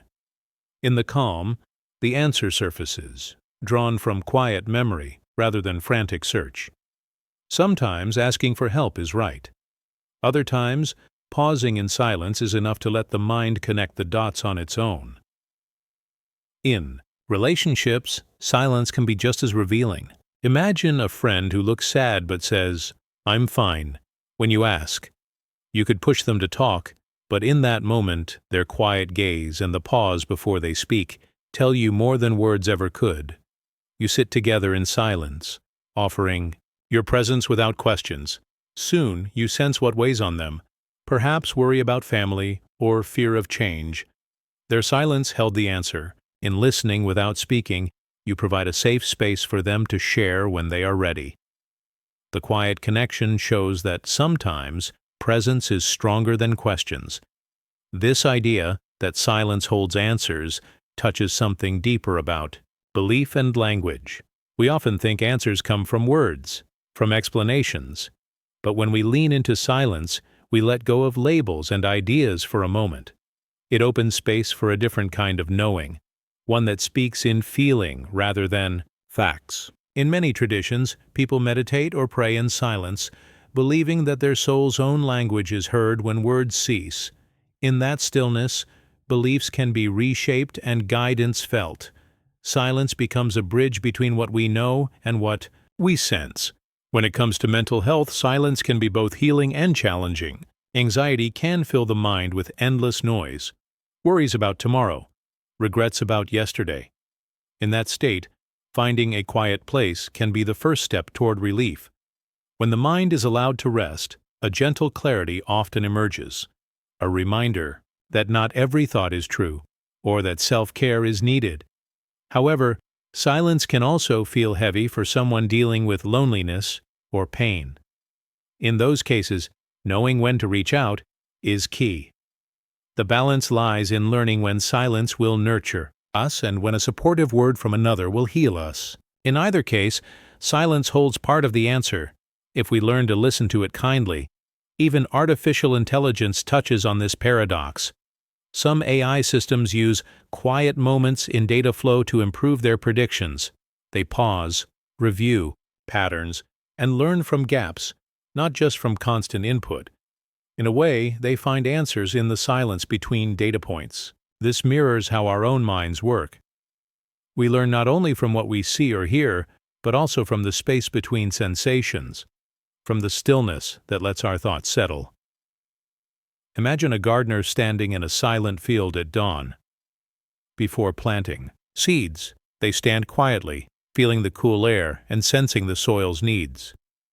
In that silence, they decide where to plant, how deep, and when to water. The land itself seems to speak in the hush, tells them where the earth is ready to receive a new life. The gardener does not rush to act. Instead, they listen, and the answer comes in the silent guidance of nature. Or picture a writer facing a blank page. They type a few words, then stop. The cursor blinks in empty space, and instead of forcing ideas, the writer sits back and closes their eyes. In that moment of silence, images from memory arise: the color of a friend's shirt, the feel of rainfall, a long-forgotten conversation. These small echoes guide the writer's next sentence. Without words, the mind stirs, and creativity takes shape. Silence bridges the gap between the writer's inner world and the page, showing how answers can bloom in quiet contemplation. Next time you feel lost or uncertain, consider finding a place of gentle silence. It might be your bedroom with the lights dimmed, a park bench at dawn, or even a moment in your car before stepping out. Close your eyes if you can. Let go of rushing thoughts. Breathe softly. Notice what arises on its own. An idea, a feeling, a memory. That is silence holding an answer, offered without force. Trust that stillness can guide you when words fall short. Thank you for joining this quiet reflection. If you've ever found an answer in silence, felt clarity come without noise, please share below. Your experience may help someone else discover the gentle power of stillness. And if you'd like to keep exploring these soothing ideas, feel free to like and subscribe. We will continue this calm journey together, finding answers where the world grows still. We are one. Have you ever stood on a beach at sunrise and felt something shift inside, a sense that every wave, every grain of sand, and every breath you take is part of the same living moment? It's a quiet feeling, but it can be powerful. If you've ever felt that oneness in a simple moment, a shared sunrise, a gentle breeze, or a crowd cheering, please share where you were and how it felt in the comments below. When we notice these connections, even in small ways, we remind ourselves that we are not alone, but part of something larger. In the ancient text, there is a line that hums softly through many pages. All threads lead to one tapestry. In other words, Every being and everything is part of the same pattern. Think of the weather on a cloudy day.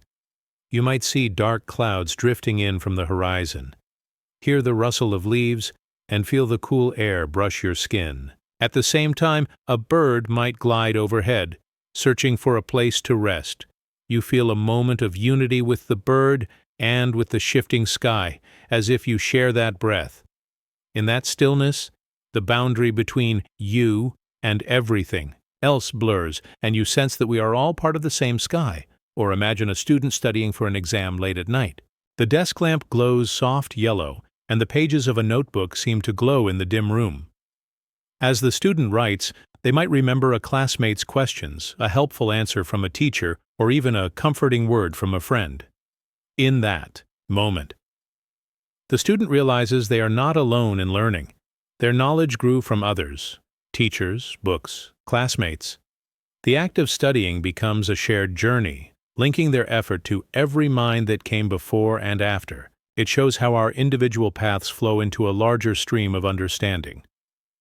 In relationships, this sense of we are one often appears without warning. You may be talking to someone you care about, perhaps a partner, family member, or friend, when you suddenly notice your heartbeat matches theirs. You speak softly, expressing worries or hopes, and your words echo in their eyes. In that shared gaze, you realize that your feelings, though personal, are also theirs. The boundary between you feels less fixed. Love, trust, even simple care becomes a bridge connecting your worlds. You see that you are not two separate souls, but two dancers moving as one in a quiet harmony. This theme, our interconnectedness, reaches into deeper belief and language. Many traditions teach that a kind thought for another brings well-being to all. In some cultures, a single candle lighting another does not lose its flame. Instead, two lights shine bright. Language reflects this too. When we say family, we often include friends, mentors, and even strangers who showed us kindness. The word expands in our mind to encompass more than blood relations. It becomes a web of connections where everyone matters. In realizing, language can hold this unity, we learn that we are one is not just a phrase but a living truth. In terms of mental health, feeling isolation can be painful, but when someone remembers they are part of a larger community, whether through faith, friendship, or shared purpose, they often find comfort. A single message, a kind gesture, or simply knowing others face similar struggles can ease the burden. In a group therapy session, for example, each person's story echoes in the hearts of others. When one person shares a fear, others nod in recognition, feeling less alone. That shared understanding builds a gentle cushion under each person's weight. It reminds us that even in our darkest moments, we are not separate. We are threads in a wider tapestry of human experience. Artificial intelligence offers another way to see this oneness.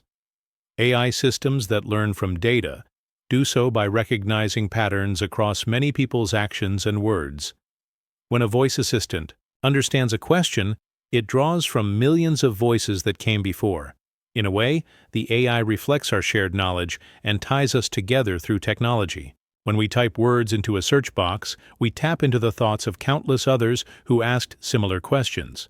That search result emerges from a collective wisdom, showing how our individual curiosities joined a vast network of ideas. It is another reminder that we are one, not just as humans, but as thinkers in a digital age. On a more personal note, consider a simple morning routine. You brew tea by pouring hot water over leaves. As the steam rises, you remember the farmers who tended those plants, the sun and rain that helped them grow, and the generations who exchanged tea leaves as a gift. As you sip the warm drink, you are part of a long chain of hands, hearts, and hopes. That single cup becomes a moment of unity between you and countless lives that contributed to this simple pleasure. Or think of walking outside in a crowded place, a city street, or a park. You may feel a momentary tension as people pass you by, each in their own world. But when you look more closely, you might catch a smile from a stranger or hear someone humming a tune you know. In that instant, you feel a shared breath, as if, your heartbeats sync with someone else's rhythm. It's a brief but profound reminder that, even amid thousands of faces, we share the same need for kindness, understanding, and belonging. And when conflicts arise, remembering we are one can shift how we see each other. Instead of seeing someone as an opponent or outsider, we remember they walk on the same earth, breathe the same air, and dream similar dreams. That doesn't erase differences, but it invites empathy. It asks us to see beneath labels, to remember that every person has a story, fears, hopes, and a silent wish to connect. In doing so, we find paths to understanding that words alone might miss. Next time you pause in front of a mirror, think not just of me, but of we. Let each reflection remind you that your being is woven from countless threads, stories, memories, moments of connection. Seal that thought with a gentle breath. Feel how your own pulse is part of a larger pulse, the heartbeat of all who share this moment with you, near or far. Thank you for joining this reflection on unity. If you've ever felt this sense of oneness, a moment when the world felt like one living breath, please share it below. Your story helps remind us how we are connected. And if you'd like more of these calm explorations, consider liking and subscribing. Together, we will continue uncovering the gentle truth that we are, all one, woven into a single incredible tapestry. Knowledge is burden. Have you ever learned something you wished you didn't know, like a truth that quietly weighed on your heart, or a fact that made the world feel less simple? It happens to all of us. Maybe you heard a stray comment about a friend that left you worrying secretly, or you discovered a harsh reality about your job that changed how you saw each day. If you've ever experienced that mix of relief and dread when knowledge arrived, please share where you were and what you felt in the comments below. When we talk about these moments, we realize we're not alone in carrying the weight of what we know. And if you find calm or understanding here, feel free to like and subscribe so we can keep walking through these gentle reflections together. Imagine watching the sky darken before a storm. You hear thunder on the horizon and feel the first raindrop on your skin. That moment of sudden clarity, that you cannot avoid the rain, brings both comfort and unease. You know what's coming, so you prepare your umbrella and pull your coat tight. But you also feel the heaviness of knowing the day you planned may slip away. This simple scene shows how learning something can bring peace, because you can act, yet also bring burden, because you can't unknow it. Or think of a student preparing for an important exam. When they first see the study guide, there's a glimmer of hope. Now they know what to expect. But as they dig deeper, they discover difficult concepts that test their confidence. Each new fact adds to what they must carry in their mind. The more they learn, the more weight they feel. At the same time, this knowledge can light a spark, showing them the path to success, but that light also casts shadows, reminding them of how much effort lies ahead. Knowledge here becomes both a guide and a heavy load. In relationships, knowledge can be a burden too. Maybe you learn a small secret about someone you care for, something unspoken that changes how you see them. For a moment, you wish you could erase that knowledge and return to simpler days. Yet because you know, you feel closer in a curious way, aware of their struggles or dreams that were hidden. You carry that knowledge as a silent promise to support them, but also as a quiet worry that you might not know how to help. This shows how learning about others can bring deeper connection and heavier responsibility at the same time. On quieter days when you read the news or scroll through social media, you may come across stories that fill your head with worries about the world, about people suffering, or about dangers you never considered. Once you know, you cannot unknow. That knowledge shapes how you live each moment, the way you speak to strangers, how you spend money, or whether you choose to take action. And while it can inspire compassion and drive positive change, it also can feel overwhelming. You carry the weight of the world in your mind, even as you try to find small ways to help. This paradox, that knowledge is both enlightening and heavy, reaches into deeper themes of belief and language. When we learn a new belief or idea, we often adopt it as truth without questioning, and that can change our reality. Words become keys that open doors, sometimes leading to rooms filled with beauty, and other times to corridors of doubt. For example, if you learn that a simple habit harms your health, every time you consider that habit, you feel the burden of knowing. But at the same time, that knowledge empowers you to choose better. In learning, language becomes a tool that can free us or tie us down. Mental health also connects to this idea. Imagine someone struggling with anxiety. They seek answers and learn about coping strategies, meditation, breathing exercises, therapy. That knowledge can bring relief because they have tools to ease their mind. Yet learning about each symptom, each possible trigger, can also weigh heavily. Suddenly, they notice every twinge or thought that might signal trouble. Their awareness grows, but so does their worry. In that duality, knowledge becomes a delicate balance, a light guiding them to help, and a weight reminding them how fragile they feel. Even artificial intelligence reflects this paradox. AI learns from vast amounts of data, facts, images, patterns. As it gathers knowledge, it becomes more capable of solving problems, predicting trends, and creating art. But with each new layer of knowledge, the AI also gains complexity and potential for unexpected behavior. The more it knows, the more it must manage, and the greater the responsibility becomes to guide it wisely.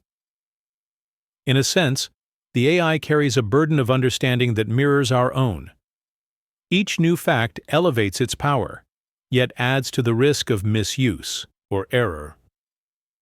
Think of a parent who learns a harsh truth about the world, for instance, how many children go hungry every day. That knowledge can inspire them to help, to volunteer, or to give generously. But it can also fill their evenings with restless worry for children they may never meet. Their heart is open with compassion, but their mind feels heavy with what they cannot fix alone. Knowledge, in this case, becomes a call to action and a reminder of limits. The parent must carry both hope and sorrow, knowing that one fact can change how they see everything. In a more personal moment, perhaps you learn something new about yourself. You read a book on self-awareness, or hear a quiet insight from a friend that reveals a pattern in your life, maybe a habit that holds you back, or a belief that no longer serves you. That clarity can feel like sunshine breaking through clouds. You see a clearer path ahead. Yet in seeing that path, you also see the work you must do, changes that may be difficult. The knowledge here is a gift that also feels like a burden. You cannot go back to not knowing, and so you face the challenge of living in a new way. So how do we hold this dual nature of knowledge? Perhaps by remembering that each new thing we learn brings both risk and reward. When a storm approaches, knowing allows us to seek shelter, though we cannot change the weather. When an exam looms, knowing helps us study, though we cannot erase the difficulty. When a friend struggles, knowing helps us support them, though we cannot fix their pain alone. In each case, we carry a gentle weight, one that reminds us of our shared human responsibility. Next time you learn something that feels heavy, pause and breathe. Notice the burden of knowing, but also the light it brings. Choose what you can do with that knowledge. Small acts of care, soft breaths of acceptance, or quiet moments of reflection. By holding both sides, you honor the power of learning and the care it asks of you. Thank you for sharing this reflection. If you've ever felt the weight of a truth or the light of new understanding, please share your experience below.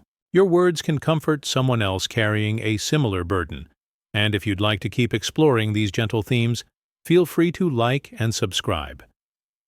We will continue this calm journey, navigating the delicate balance between the light and the weight of knowledge. Endings are beginnings. Have you ever closed a door and felt a quiet stirring inside, as if something new was waiting on the other side? It may have been the last day of school, the final page of a beloved book, or the end of a relationship you thought would last forever. That moment of ending can feel heavy and sad, but beneath it lies a gentle promise, the chance for a new start. If you've ever felt that mix of longing and hope when something ended, please share where you were and what you felt in the comments below. Your story can remind us all that endings and beginnings are woven together, guiding us forward even when we feel lost. Imagine a rainy afternoon when the last drop has fallen and the clouds begin to part. You step outside, and the air feels fresh, washed clean by the storm.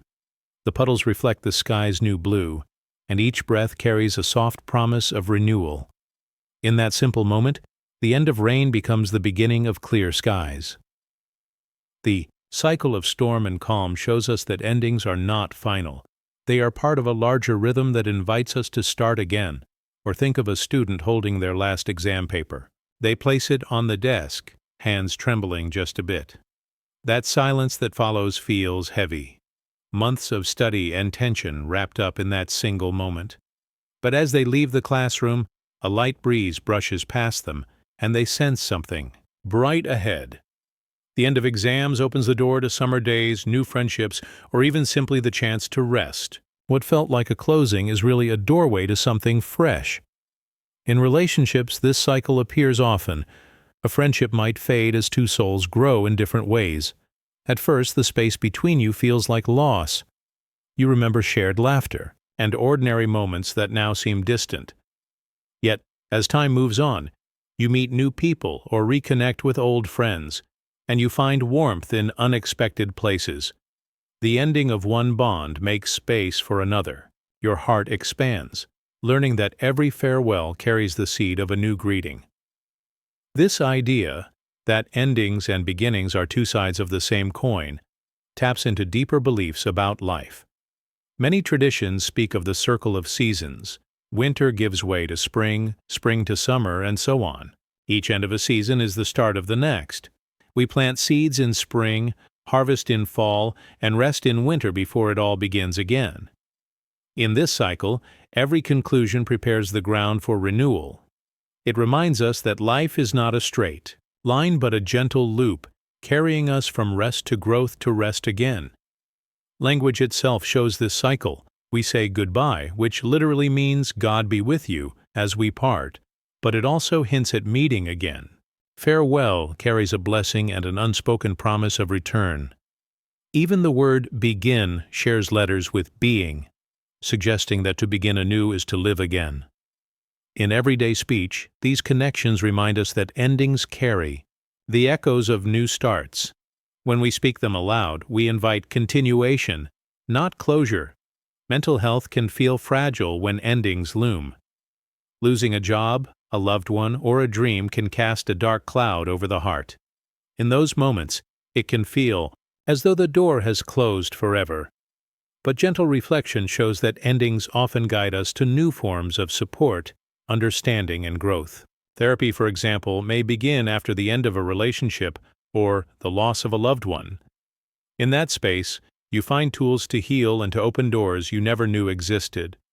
What felt like an ending becomes the first step toward self-discovery and resilience. Even in technology, we see this cycle. When a phone's battery dies, we plug it in to recharge. The moment it shuts off feels final, but that ending is simply a pause before renewal. When a computer restarts after an update, programs close but later open refreshed and improved. These simple actions teach us that pausing, resetting, and beginning again are part of the same process, whether in gadgets or in our own lives. Consider a gardener who pulls out last season's plants. They gather dried stems and leaves, composting. What remains? At first, this feels like loss. A garden once vibrant, now bare. Yet that very act of clearing makes space for new seeds. The gardener turns the soil, feeling its softness, and plants bright bulbs for next spring. What seemed like an end, the hushed winter garden, becomes the promise of blooms yet to come. It shows us that to embrace an ending is to invite a beginning. Writer knows this too. Retreating from a finished novel, they face a moment of mixed joy and sadness. The story they poured their heart into is complete, but in that stillness, a new idea often emerges. A title, a character or a scene that stirs the mind. The final word on the page is not the end of writing, but the quiet start of the next tale. Each completed book breathes life into whatever waits next in the creative journey. In friendships, when someone moves away, the shared everyday moments end. At first, you feel the pull of absence, but in the space left behind, you find new ways to connect. Letters, calls, visits.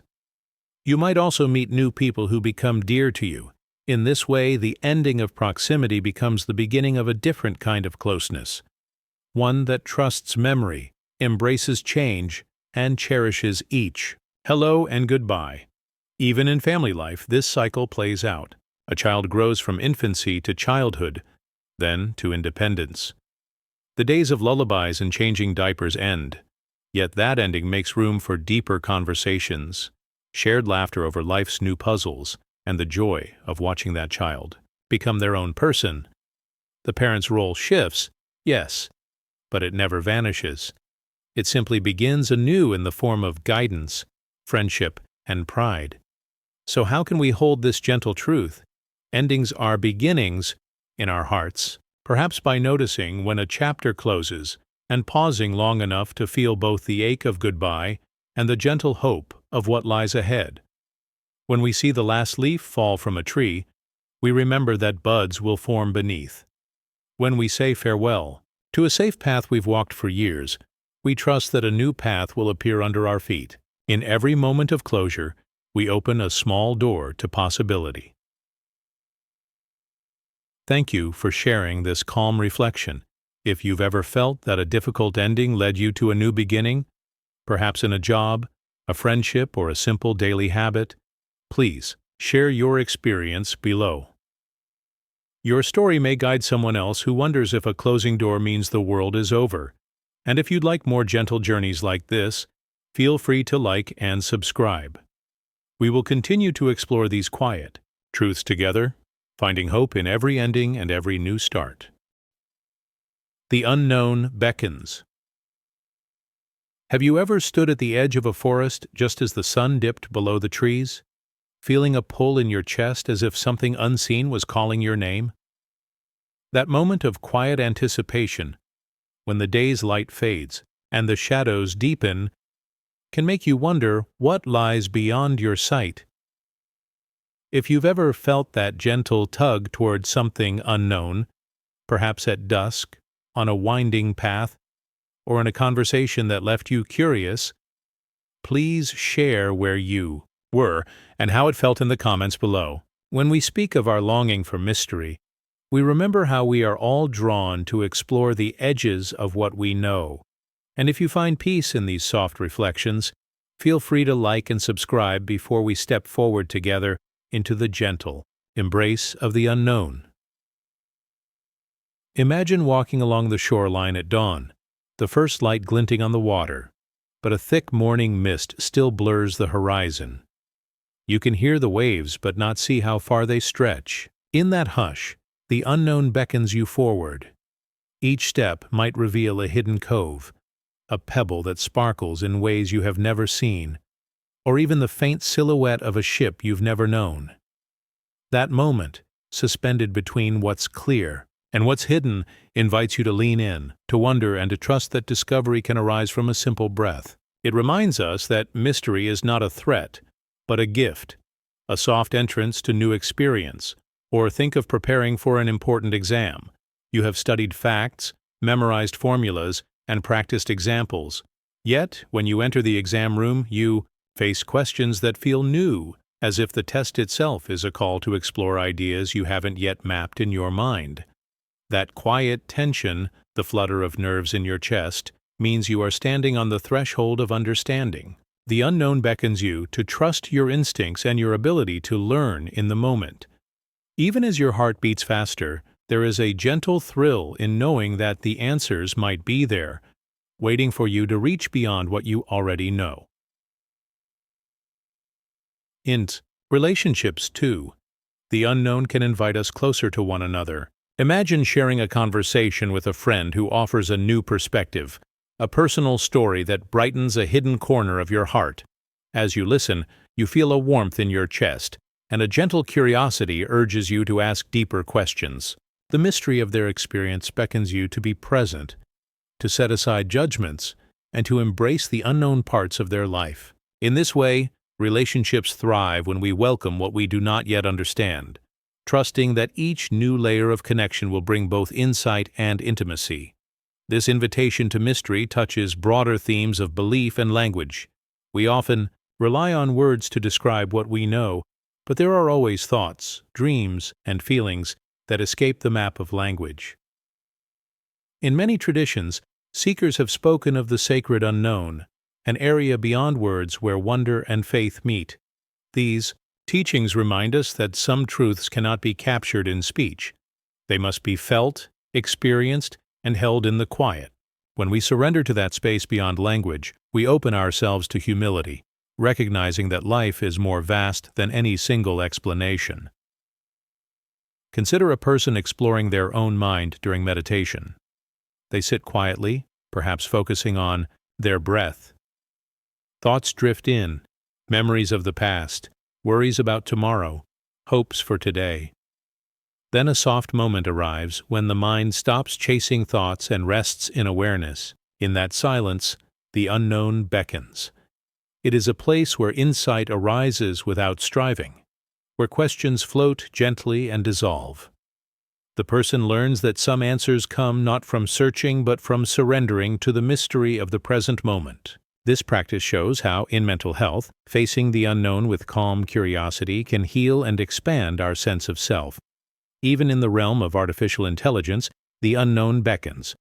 AI models, for all their data and algorithms, can produce unexpected results, images that shift in surprising ways, new solutions that humans did not foresee, or glimpses of patterns that spark fresh ideas. When programmers see these unpredicted outputs, they are reminded that machines, like minds, can touch the edge of the unknown. Rather than fear it, they can learn from it, adjusting code, refining models, and deepening their understanding of both technology and creativity. This gentle collaboration between human curiosity and machine insight reveals that mystery can guide innovation more than rigid certainty. On quieter days, you may find the unknown beckoning in small ways. Perhaps you open a book you have never read, and the first sentence stirs a feeling you cannot explain. Or you try a recipe you have never made, and the aroma awakens a memory you did not know you held. In these simple acts of exploration, you step toward the unseen corners of your own life. You discover that each new choice, a different book, a new dish, a path you've never walked, carries the promise of insight. The unknown is not always grand or overwhelming. Often it is a gentle whisper that invites you to taste the richness of what is yet to be discovered. So how can we welcome the unknown with a soft heart? One way is to practice being fully present whenever we sense that gentle tug toward mystery. When curiosity arises, allow yourself to pause and breathe, noticing how your senses sharpen. Let your ears tune to the slightest sound, your eyes fix on shifting shadows, and your mind rest in the question itself without rushing to find an answer. In that moment, you honor the unknown as a space of possibility rather than a void to fear. You grant yourself permission to explore, to learn, and to grow. Thank you for sharing this quiet journey into mystery. If you've ever felt the unknown beckoning you, whether on a lone path in your mind or in a gentle conversation, please share your story below. Your words might remind someone else that mystery can be a comforting guide rather than a source of worry. And if you'd like to continue exploring these peaceful reflections, feel free to like and subscribe. Together, we will step into the gentle call of the unknown, discovering the richness of life beyond each breath.